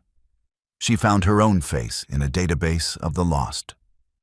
In August of 1987, in Harlem, New York, Carlina White's parents brought her to a hospital with a high fever from an infection. She was only 19 days old, a newborn whose parents wanted nothing more than to see her well again. A woman dressed as a nurse who had been seen around the hospital for weeks comforted the worried parents and then slipped away with the baby. It was the first known infant abduction from a hospital in the city. The parents had done nothing more than seek care for a sick newborn, and a stranger in a uniform used their trust against them. In the chaos of a hospital ward, a calm and helpful face was the perfect disguise, and by the time anyone realized the baby was gone, the woman had vanished. Who would take a sick newborn, and why? The abductor was a woman who had suffered several miscarriages, and she raised Carlina under a different name in another state. To the outside world, she was simply a mother raising her daughter, and the stolen baby grew up with no reason to doubt the only family she had ever known. As a teenager, Carlina grew suspicious because the woman could never produce a birth certificate for her. The small, bureaucratic gaps in her life, a missing document here, an unanswerable question there, slowly added up to a doubt she could not shake. When Carlina became pregnant and needed documents, the woman gave her a forged certificate and later admitted she was not her biological mother. The admission confirmed what Carlina had sensed for years, that the story of her own birth did not hold together. Even then, she had no name for the missing baby she would turn out to be. How did she uncover the truth? At 23, Carlina searched a missing children website and noticed that baby photos of the kidnapped infant resembled her own and her daughter's. The face of the lost baby on the screen looked unmistakably like the child she had been and like the daughter she now held. Holding her own newborn sharpened the resemblance, letting her see in an old photo the features she looked at every day. She called the center's hotline, and with its help narrowed the search to her own case. What began as a nagging resemblance became a real investigation, as staff helped her compare details and pointed her toward a decades-old kidnapping in Harlem. A matching birthmark in the old baby photos led police to test her parents' DNA, which confirmed her identity. A small mark on her skin and a set of decades-old pictures were enough to reopen a case that had been cold for more than 20 years, and the test removed any remaining doubt. She was the first abducted child known to have led her own reunion. Where other cases were cracked by relatives, detectives, or technology, this one was solved by the missing person looking at a photograph and recognizing herself. It was an act no investigator could have managed, because only Carlina could feel that the baby was her. The abductor turned herself in, pleaded guilty to kidnapping, and was sentenced to 12 years in prison. After more than 2 decades, the woman who had walked out of the hospital with a stranger's baby finally faced the consequences. The judge said she had inflicted a parent's worst nightmare on the couple. The reunion that followed was complicated, with periods of estrangement, though Carlina has kept ties with her birth parents. Decades stolen could not be handed back in a single embrace, and the family had to learn how to be a family with no shared history to lean on. Reclaiming a stolen life did not erase the years apart, and rebuilding those bonds took time and patience on every side. She had done what no abducted child before her was known to do, finding her way home by recognizing herself. The final case would close with a father whose decades-long search across a country had inspired a nation. Guo Xinzhen. A 2-year-old was stolen near his home, and his father spent 24 years searching by motorcycle. That journey would inspire an entire country. It is the last case here, and in many ways the one that best captures the whole list, a search that lasted decades and ended with the same technology that solved the others. It is also, fittingly, a story not about revenge, but about a son's love for the father who refused to stop looking. In September of 1997, roughly 2-year-old Guo Xinzhen was abducted near his home in Liaocheng, China. He was a toddler playing close to home, the kind of small child a parent looks away from for only a moment. He was trafficked to another region and sold to a couple who raised him. In a single afternoon, a family was broken, and a small boy was passed along a chain of strangers to a home hundreds of miles away. How far would a father go to find his son? Guo Gangtang traveled roughly 500,000 kilometers across some 30 provinces on 10 motorcycles, carrying a banner with his son's photo. He rode through rain and heat, wearing out one motorcycle after another, refusing to accept his son was gone. The banner with the boy's face became a familiar sight on roads across the country. He spent the family's savings, at times begged for gas money, and helped reunite more than 100 other abducted children along the way. Even as his own search dragged on without an answer, he used what he had learned to bring other lost children home. Every reunion he helped arrange was a bittersweet victory. Another family made whole while his own remained broken. His long search inspired a film starring one of the country's biggest stars. The image of a father crossing the country on a battered motorcycle, banner flapping behind him, became a symbol of devotion for millions who had never met him. His story stood in for every parent still searching, and a nation followed it as if the lost boy were their own. How did the search finally end? In 2021, the Ministry of Public Security used DNA analysis and facial feature comparison to find a potential match, and police tracked the man down and confirmed it was Guo Xinzhen.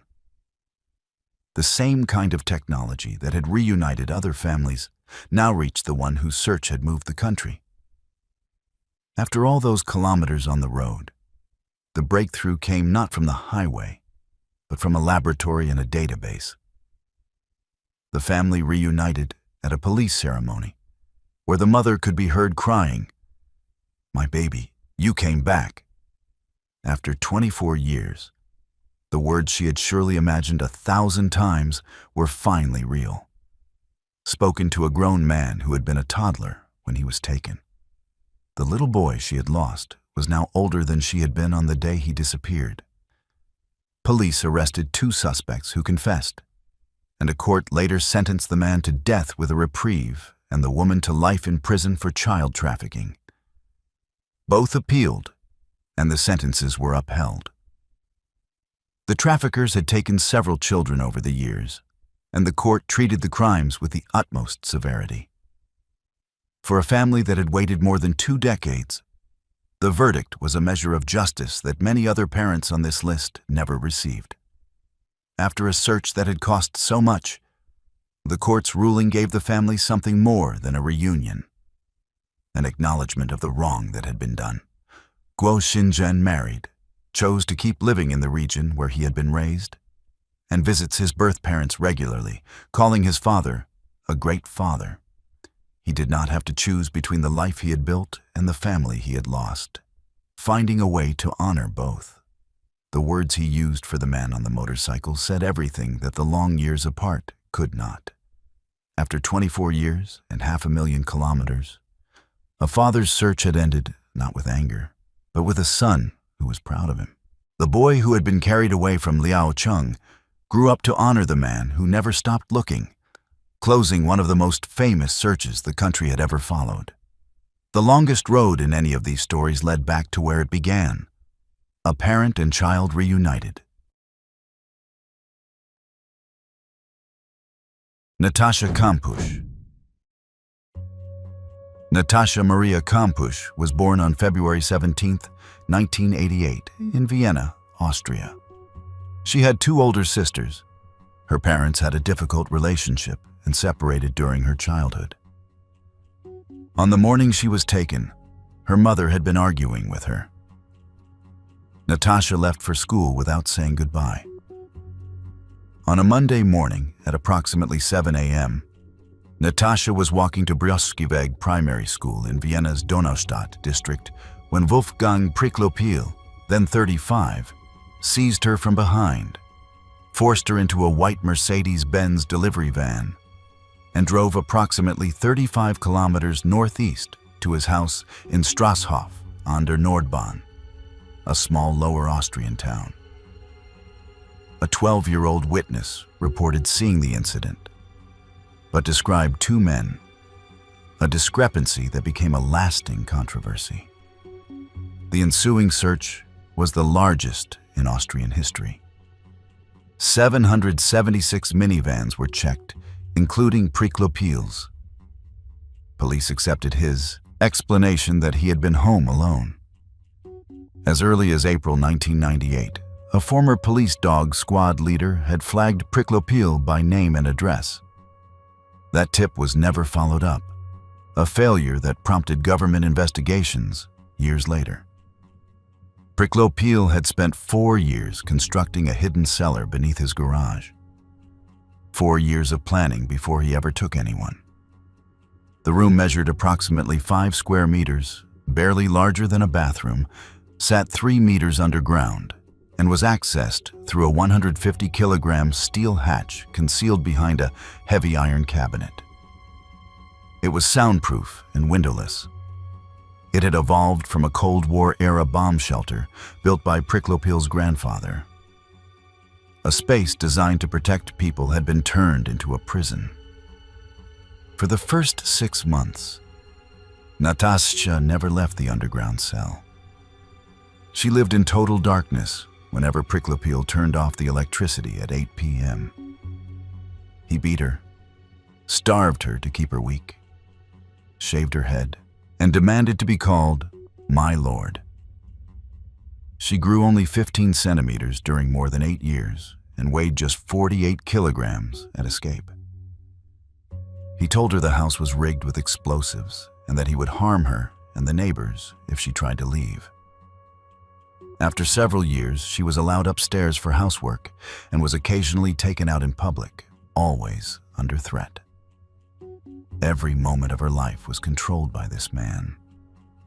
Can you imagine being held underground for months at a time with no natural light, no contact with the outside world, and being told the building would explode if you tried to leave?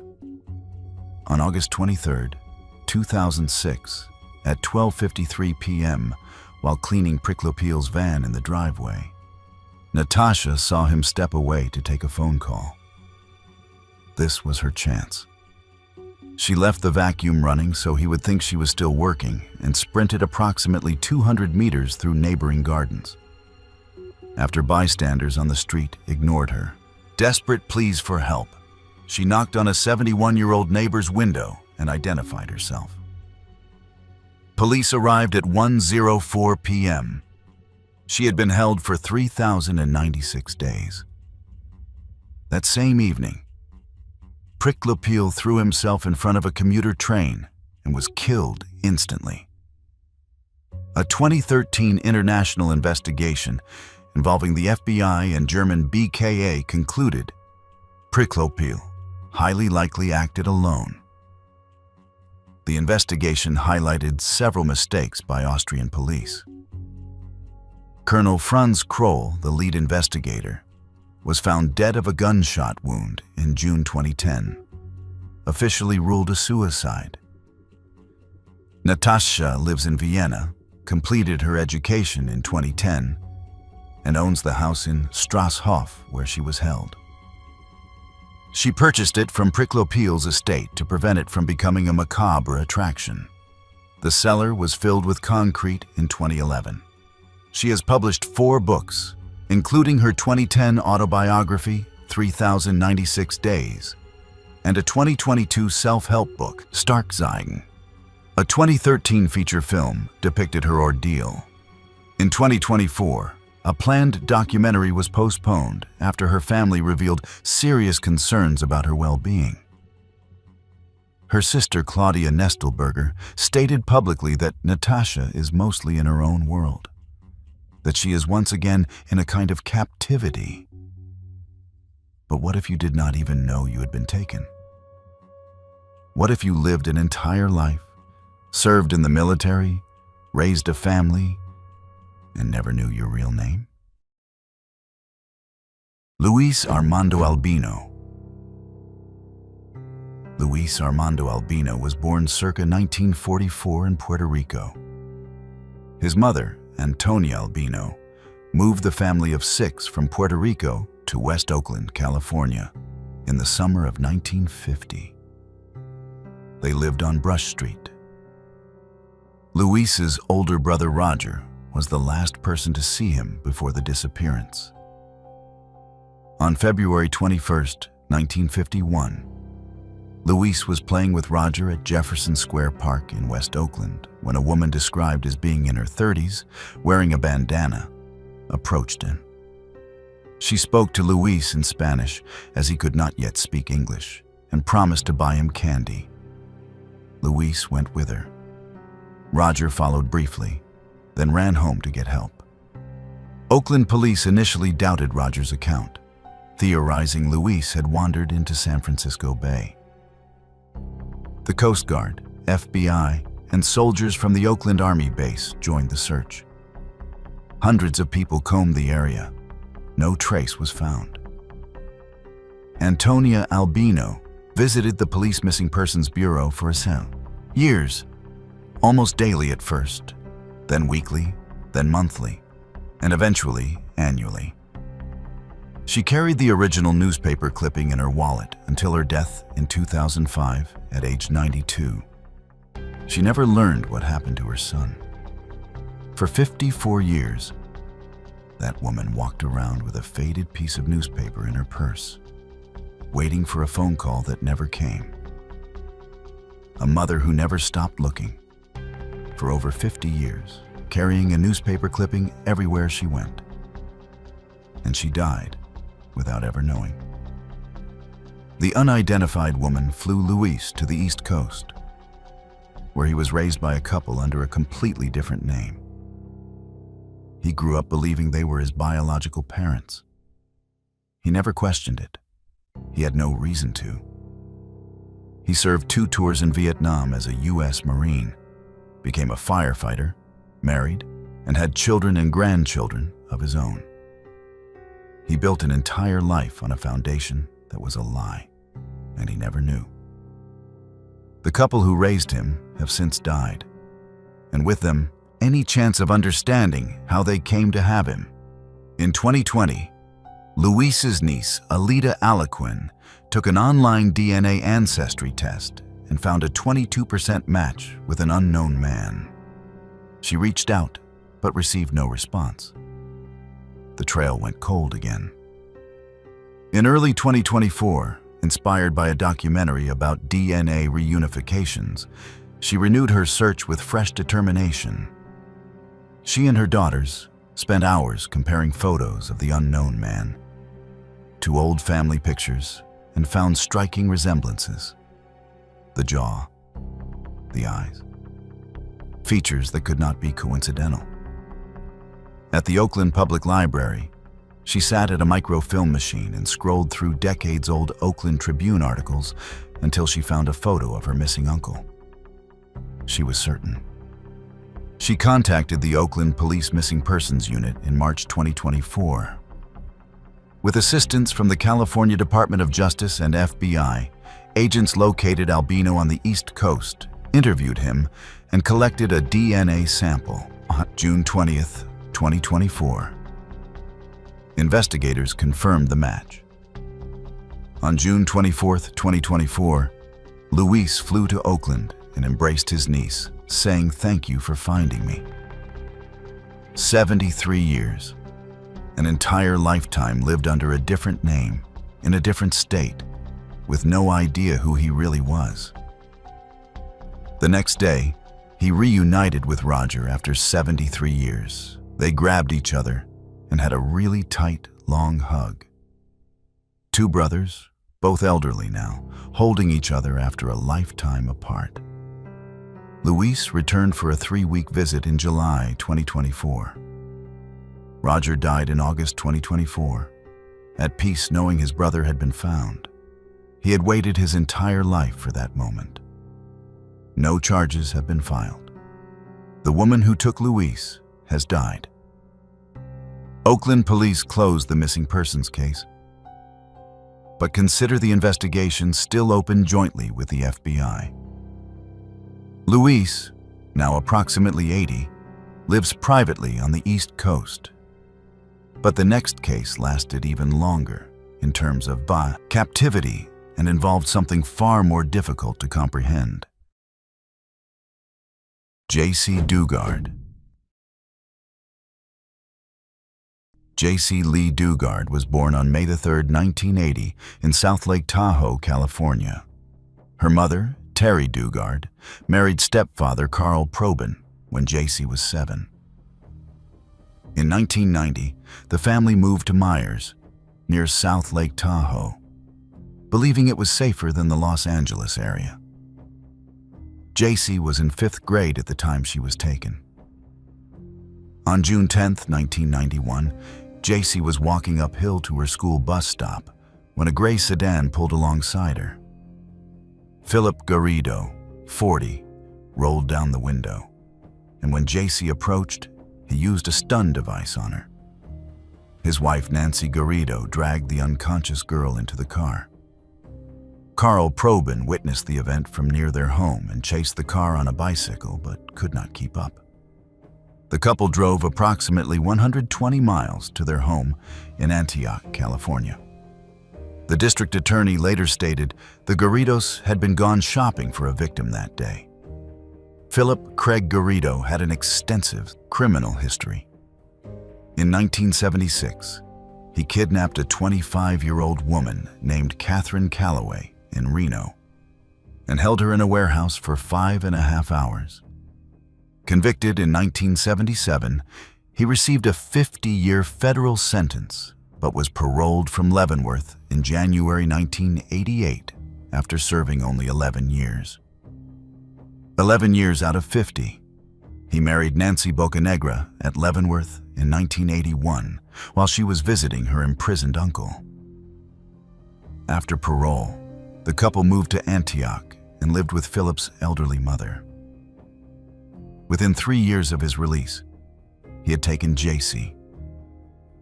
JC was imprisoned in soundproofed sheds and tents behind the Garridos' house, enclosed by an 8-foot fence.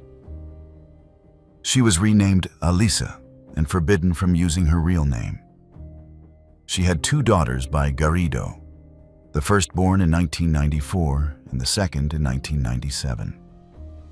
Both births occurred without any medical assistance whatsoever. The Garridos forced the girls to call Nancy Mom and JC their older sister.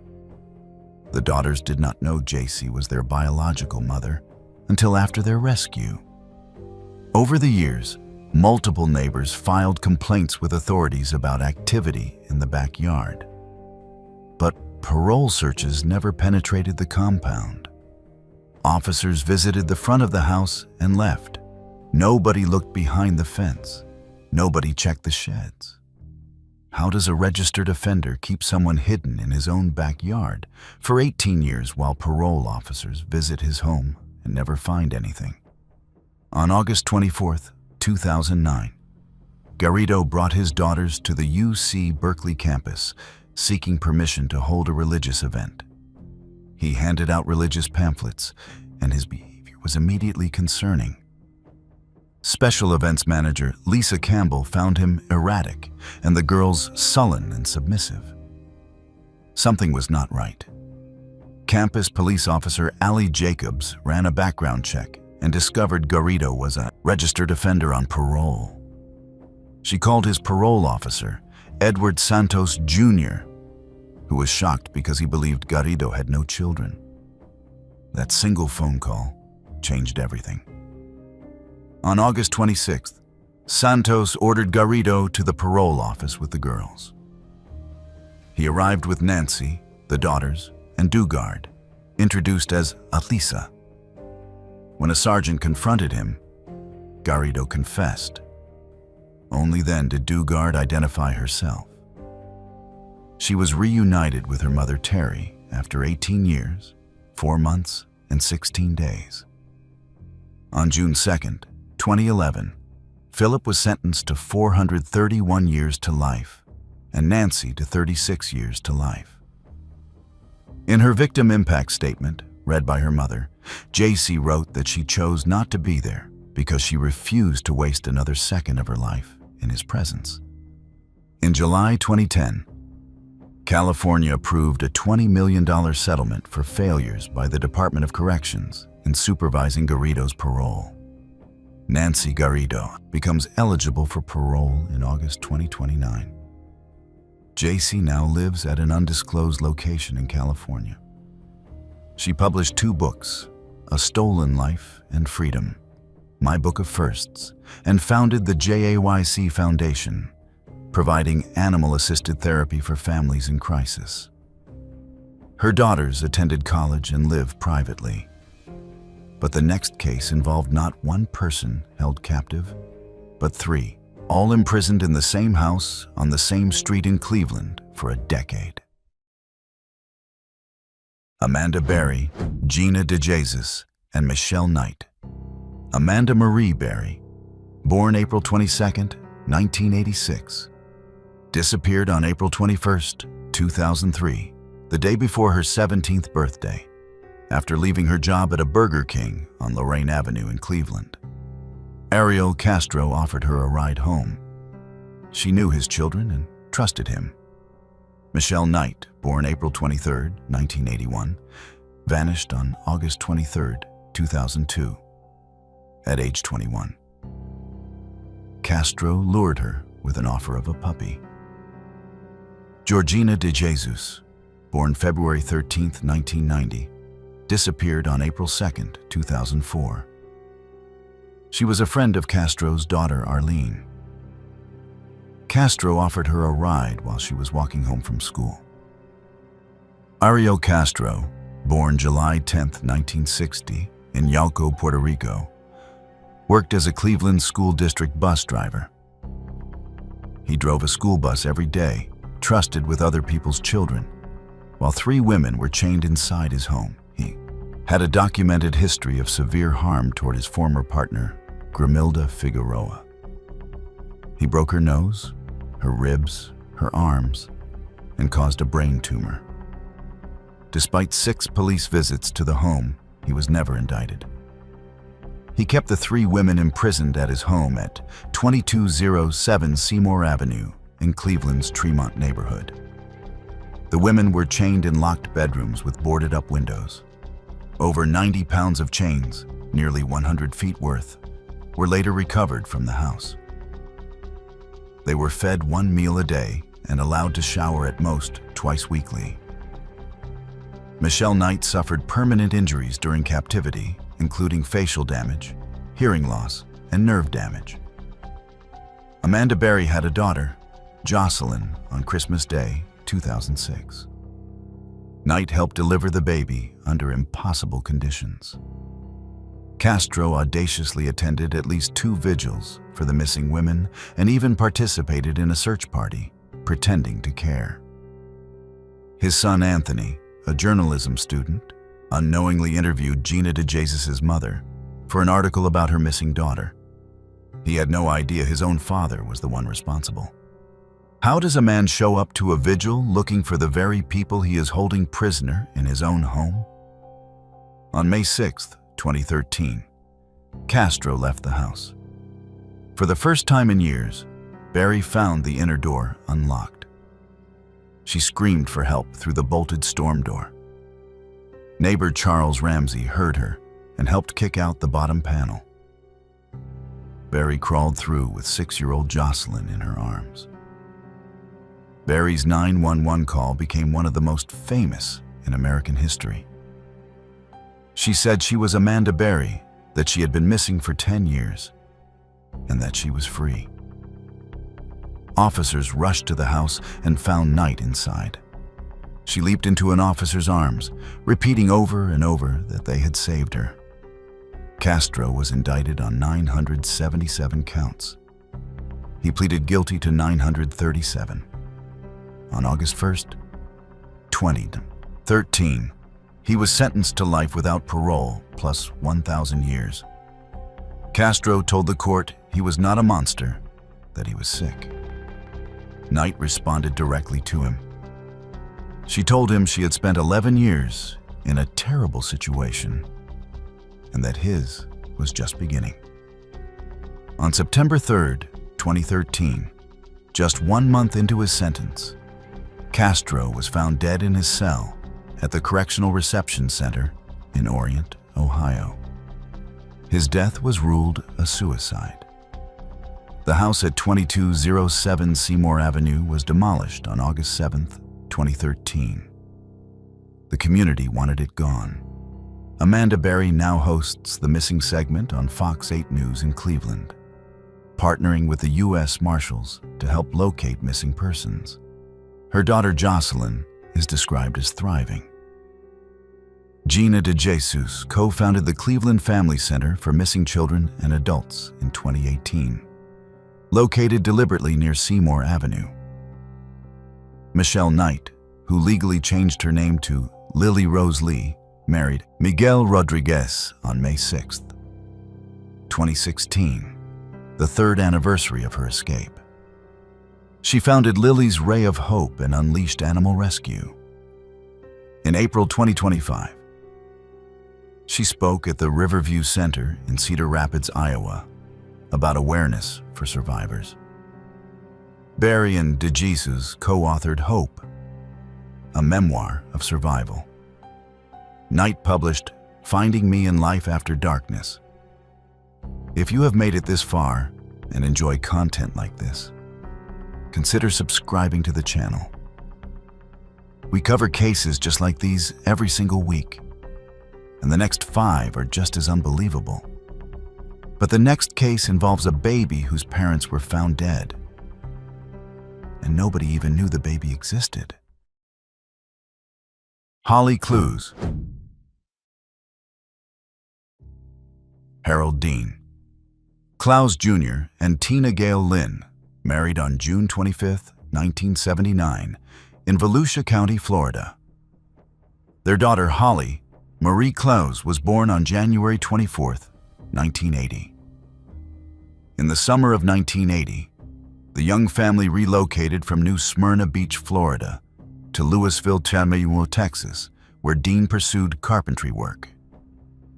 They drove a 1978 Burgundy AMC Concorde belonging to Dean's mother, Donna Casasanta. The couple fell out of contact with their families around late October 1980. Nobody heard from them. No phone calls, no letters. Then on January 12, 1981, a civilian's dog found remains in a wooded area off Wallaceville Road in northern Harris County, Texas, roughly 250 miles from Louisville. Search parties found 2 bodies. Dean had been beaten to death. Tina had been strangled. Baby Holly was nowhere to be found. There was no sign of her anywhere. The bodies remained unidentified for 41 years. They were buried in anonymous graves at Harris County Cemetery No. 2, with no names on the markers. 2 people gone without a trace, and somewhere out there, their baby daughter was alive. So there is a baby out there somewhere, but nobody investigating even knows she exists. In July 2011, the bodies were exhumed for DNA extraction. No match emerged for nearly a decade. Then in late 2020, the case was given to Identifinders International, a California genetic genealogy organization. Forensic genealogist Misty Gillis traced the male's DNA to a Kentucky family named Clowes, who had moved to Florida. When genealogist Allison Peacock informed Dean's sister Debbie Brooks about the identification, her immediate reaction was, "Did they find the baby?" Peacock was confused. She responded, "What baby?" Investigators had not known a child existed. For 41 years, nobody working this case knew there was a missing baby. That single question changed the entire investigation. Suddenly, it was not just an unsolved homicide. It was a missing person case too. Identification was confirmed by October 2021 and publicly announced on January 12, 2022, the 41st anniversary of the discovery. Tina's identification was NC. MEC's 200th unidentified case solved. After the Clowes vanished, family members received a call from someone identifying herself as Sister Susan from Los Angeles, claiming Dean and Tina had joined a religious group and no longer wanted family contact. The family was devastated, but had no way to verify the claim. The group was later identified as the Christ Family, a nomadic cult founded by Charles Franklin McHugh. Members wore white robes, went barefoot, practiced vegetarianism, and renounced worldly possessions. They drifted across the country with no fixed address. Investigators determined Dean and Tina joined the cult around October 1980. Holly was surrendered to a church in Yuma, Arizona by barefoot, robed women who presented Holly's birth certificate and a note purportedly from Dean waiving parental rights. Holly believes her parents were trying to leave the cult when they were killed. Investigators traced Holly's sealed birth certificate, obtained a court order to unseal it, and located her. On June 7, 2022, which was also Dean's 63rd birthday, 2 detectives found Holly working as a waitress at a diner in Cushing, Oklahoma. She was 42 years old, married to a man named Troy, with 5 children and 2 grandchildren. She had been adopted by Pastor Philip McGoldrick and raised in a loving home with no knowledge of her biological parents' fate. She had no idea they had been found dead in a Texas woods 41 years earlier. Holly met roughly 25 relatives via video call that same day and traveled to Florida in November 2022 for an in-person reunion. No arrests have been made in the parents' deaths. The Texas Attorney General's cold case and missing persons unit continues to investigate. In 2023, investigators returned to the site where the bodies were found with search dogs and metal detectors, looking for new evidence.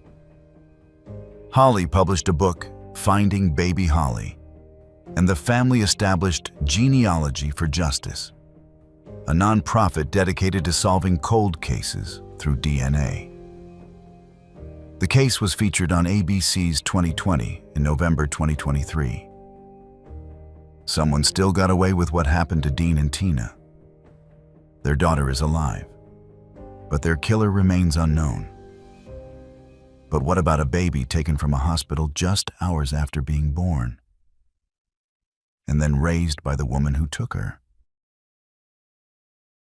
Camilla Mobley. Camilla Teresiah Tasha Mobley was born on July 10, 1998, at University Medical Center in Jacksonville, Florida. Her mother, Shannara Mobley, was 16 years old. Her father, Craig Aiken, was approximately 20 and incarcerated at the time. At approximately 3 p.m., just 8 hours after birth, a woman dressed in a floral blue smock and green scrub pants walked out of the hospital with Camilla tucked into her purse. She had roamed the hospital since 1 a.m., moving through the hallways like she belonged there. She spent 2 hours watching the nursery through the glass, studying which babies were with their mothers and which were alone. Then she introduced herself to the teenage mother as an assigned nurse. She sat with Shannara for 5 hours. She held the baby. She helped with feedings. She built trust. And then she told Shannara she needed to take the baby for routine tests. Shannara handed her daughter over, and the woman walked out the front door and disappeared into the parking lot. 8 hours old. That is all the time this baby had with her real mother before someone carried her out of a hospital in a purse. Gloria Denise Williams, approximately 33 years old, lived in Walterboro, South Carolina. She had suffered a miscarriage shortly before and had lost custody of her 2 young sons. She was in an abusive relationship and told everyone around her she was pregnant. She drove to Jacksonville, she later testified, on autopilot. She did not plan it. She just went. Williams forged documents, obtained a social security number using a deceased person's identity, and raised Camilla as Alexis Kelly Manigo in Walterboro. She enrolled her in school, took her to the doctor, celebrated her birthdays. She was regarded in the community as a good mother. For 18 years, nobody suspected a thing. Around age 16, Camilla tried to get a job and needed documents Williams could not produce. No birth certificate, no valid social security card, nothing that checked out. Williams eventually confessed that she had taken Camilla from a hospital in Florida 18 years earlier. Camilla was devastated, but chose to keep the secret. She protected the woman who had taken her. In August 2016, NCMEC received tips, and the Jacksonville Sheriff's Office investigated. DNA testing in January 2017 confirmed the match. On January 13, 2017, Gloria Williams was arrested. The next day, Kamaya met her biological parents for the first time at the Walterboro Police Department. She was 18 years old. She had never seen their faces before. At the detention center, separated by a mesh screen, the sobbing 18-year-old told Williams she loved her and called her mama. Williams pleaded guilty in February 2018 to kidnapping and interference with custody. On June 8, 2018, she was sentenced to 18 years in prison. The judge noted that no physical harm was associated with the crime. Williams has filed multiple appeals, including a 2024 motion to withdraw her guilty plea. An evidentiary hearing remains pending as of September 2025. Her scheduled release date is approximately July 2032. She remains incarcerated at Lowell Correctional Institution in Ocala, Florida. Kamiya's relationship with her biological mother, Shannara, has been extremely strained. Shannara once told a reporter that she truly felt in her heart she wished Kamaya had not come back. That is a devastating thing for a mother to say about the daughter who was taken from her. Kamaya's bond with biological father Craig Aiken is stronger, and she moved to Jacksonville to live with him in December 2019. She continues to refer to Williams as mother and wrote a handwritten letter to the court in 2022 supporting a sentence reduction, writing that she needed her mother home. Now 27. Kamiya is described as college-educated and splits time between Florida and South Carolina. The case inspired the 2020 Lifetime movie Stolen by My Mother, the Kamiya Mobley story starring Niecy Nash. But what happens when the person who takes you is your own parent, and they hide you in another country for over a decade? Sabrina Allen. Sabrina Fair Lawrence Allen was born on May 30, 1997, in Austin, Texas. Her father, Greg Allen, was an engineering scientist at the University of Texas. Her mother, Dara Marie Lawrence, was later diagnosed with a personality disorder. After divorcing around 2000, Greg was granted primary custody. A court-ordered psychological evaluation determined Dara was likely to act in her own interest instead of her daughter's. On April 19, 2002, Greg dropped Sabrina at a family charity center for a court-ordered weekend visit with Dara. Sabrina said, "Daddy, don't ever forget me." Those were the last words Greg heard from his daughter for 12 years. Dara was to return her on April 21st, but never appeared. She enlisted a co-worker to drive them to Laredo, Texas, where, at a time when no documents were needed to cross the border, she purchased a bus ticket into Mexico. She changed both their names multiple times. Dyed Sabrina's blonde hair dark, reportedly underwent plastic surgery to alter her own appearance, and told Sabrina her father had committed suicide and her grandparents were dead. Sabrina grew up believing she had no family left. She believed every word. She had no reason not to. What kind of person tells their own daughter that her father is dead, just to keep her hidden? The FBI issued a federal warrant on May 10, 2002. The case was profiled twice on America's Most Wanted. Greg Allen spent his life savings, hired private investigators, moved to Mexico City, and learned Spanish. He uprooted his entire existence to find her. In June 2003, authorities located Dara and Sabrina in Mexico City, but the response was too slow. By the time police arrived, they were gone. They vanished again into the country, moving from place to place. In 2008, Greg hired private investigator Philip Klein of KYC, Texas. Klein worked the case for years. A confidential informant eventually led investigators to a small apartment in Papalotla de Xicotencatl, Tlaxcala, Mexico. a town of roughly 3,800 people in the middle of nowhere. This was the kind of place you go when you do not want to be found. After 2 weeks of careful surveillance to confirm identities, a joint task force of FBI, U.S. Marshals, and Mexican federal police moved in. They arrested Dara on September 30th, 2014, at 11:32 a.m. Sabrina, now 17, was recovered minutes later. She had been missing for 12 years, 5 months, and 11 days. She had spent nearly her entire childhood believing her father was dead and that she had no family waiting for her. Dara pleaded guilty on December 21st, 2015, to aggravated kidnapping and interference with custody. She was sentenced to 6 years with approximately 1.5 years credit for time served. Her appeal on double jeopardy grounds was denied in 2017. Sabrina, who now goes by Fair, suffered severe PTSD. She had not attended school in years.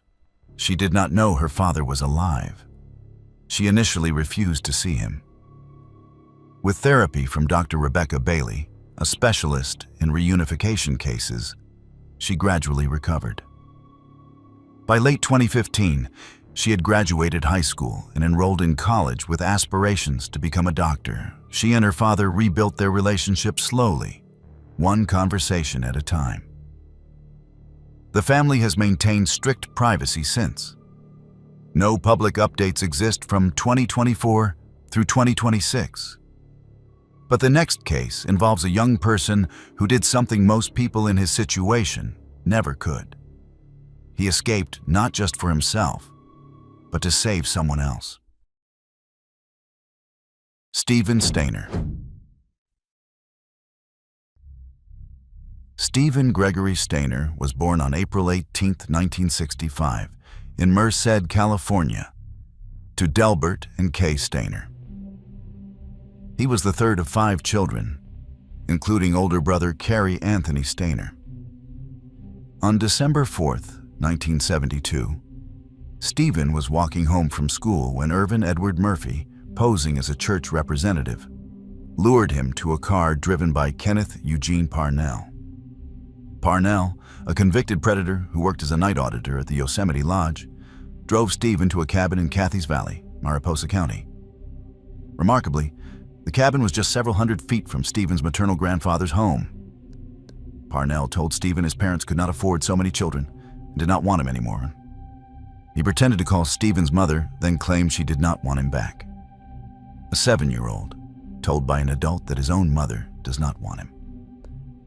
Stephen believed it. He had no reason not to. He was renamed Dennis Gregory Parnell and enrolled at a local school under the false name. He was harmed beginning the first night. A woman named Barbara Mathias lived with them for 18 months and also mistreated Stephen. Parnell gave the boy drugs and alcohol and alternated between control and permissiveness, making sure Stephen felt dependent on him. They moved through multiple locations across rural California, from Catheys Valley to Santa Rosa to Campeche, always staying in isolated areas. As Stephen got older, Parnell's interest shifted to seeking younger victims. Stephen recognized what was happening, and he intentionally sabotaged multiple attempts by Parnell to take other children, putting himself at risk to protect them. On February 14, 1980, Parnell paid teenage accomplice Randall Sean Poorman $50 to take 5-year-old Timothy White from Ukiah, California. Parnell dyed the boy's hair and tried to pass him off as Stephen's younger brother. Stephen watched this happen and made a decision. He was determined not to let another person suffer what he had endured. On March 1, 1980, while Parnell was at his night job, Stephen took Timmy by the hand and walked to the road. They hitchhiked approximately 40 miles to Ukiah in the dark. At the police station, Stephen struggled to remember his own full identity. It had been 7 years since anyone had called him by his real name. His written statement became the defining line of the case. "I know my first name is Stephen. By daybreak on March 2nd, Parnell was arrested and both were reunited with their families." Parnell was convicted in 2 separate 1981 trials. He received 7 years, the maximum under California law at the time, and was paroled in 1985 after only 5 years. 5 years. He held Stephen for 7 and served less time than the years he stole. He was never charged with the mistreatment due to jurisdictional issues and statutes of limitations. The system let him walk. In January 2003, at 71, Parnell was arrested again, this time for trying to buy a 4-year-old for $500. He had not changed. Convicted in 2004, he was sentenced to 25 years to life under California's 3 strikes law. He died in prison on January 21, 2008, at 76. Murphy, the man who helped lure Stephen in the first place, received 5 years and was paroled after just 2. The Stainer case prompted California to change its sentencing laws for cases involving children. Stephen struggled profoundly to readjust to normal life. His father refused counseling, believing the family should just move on. Stephen was bullied at school for what had happened to him and eventually dropped out. He married Jody Edmondson in 1985 and had 2 children, Ashley and Stephen Jr. He tried to build a normal life. He worked with awareness groups and served as an advisor for the Emmy-nominated 1989 NBC miniseries I Know My First Name is Stephen, in which he made a cameo appearance. On September 16, 1989, at just 24 years old, Stephen was killed in a hit-and-run motorcycle accident in Merced. He survived 7 years of captivity only to die on a road in his hometown. 500 people attended his funeral. 14-year-old Timothy White, the boy Stephen had saved, served as a pallbearer. White later became a Los Angeles County Sheriff's deputy before passing away from a pulmonary embolism on April 1, 2010, at age 35. A statue of Stephen, holding Timmy's hand during their escape, now stands in Applegate Park in Merced. Stephen's older brother, Cary Stainer, became the Yosemite Killer, taking 4 lives in 1999. He was convicted and sentenced to death in 2002. His defense cited Stephen's disappearance as a traumatizing factor in his life. He remains on death row at San Quentin. The 2022 Hulu docuseries Captive Audience, a real American horror story, explored the family's devastating dual ordeal. One brother taken, the other becoming a predator. One family, 2 unimaginable tragedies. But the final case on our list did not involve a predator or a stranger. It involved parents who hid their own daughter behind a staircase for over 2 years. Paisley Schultes. Paisley Joanne Schultes was the daughter of Kirk D. Schultes Jr. and Kimberly Cooper, who lived in Spencer, New York. In 2019, Paisley's maternal grandmother was granted court-appointed custody of Paisley and her older sister after raising concerns about the parents' behavior. Kirk Jr. had been arrested in North Carolina for possession of controlled substances. When authorities moved to place Paisley with the grandmother, the parents panicked and fled with her. Paisley was reported missing on July 13, 2019, from Cayuga Heights, New York, near Ithaca. Kirk Jr. told authorities that Kimberly had moved to Pennsylvania, and he did not know his daughter's whereabouts. In reality, Paisley and her mother were hidden at the home of the paternal grandfather, Kirk Schultes Sr., at 35 Fawn Road, Saugerties, New York, roughly 160 miles east. The basement contained a full apartment with a bedroom decorated with Paisley's name on the taquats wall. The home was equipped with security cameras. Police visited the residence approximately a dozen times over 2+ years. But residents were adversarial and never permitted access to the basement. They answered the door, denied everything, and sent police away. Each time officers arrived, police believed Paisley and her mother hid in a secret compartment built into the staircase, an enclosure containing blankets, a pillow, and clothing. It had been purpose-built to conceal them. During the hidden years, Paisley had not attended school, could not read or write, and had not seen a doctor. She had been kept inside that house, away from the world, for over 2 years. Police visited a dozen times. A dozen. And every single time, the people they were looking for were hiding behind a staircase in the same house. The officers were standing feet away from them and had no idea. On Valentine's Day, 2022, police received a fresh and factual tip that Paisley was at the Saugerties' home. This time, they were not leaving without answers. Uniformed officers stationed outside at 4 p.m. A search warrant was issued at 8:06 p.m. Kirk Jr. and Kirk Sr. again denied any knowledge, same as every other time. But this time, for the first time, detectives searched every room, including the basement. Detective Eric Thiele noticed something odd about the staircase construction. The wood did not match. The angles were wrong. Shining his flashlight through a gap between a stair and riser, he spotted a blanket. Using a Halligan tool, a firefighting pry bar, officers removed wooden steps and discovered a pair of tiny feet.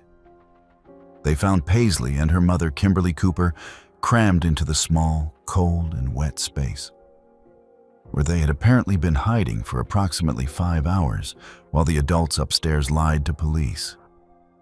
All 3 adults were arrested. Kirk Jr. and Kirk Sr. were charged with custodial interference in the 1st degree and endangering the welfare of a child. Kimberly Cooper was charged with custodial interference in the 2nd degree and child endangerment. All pleaded not guilty.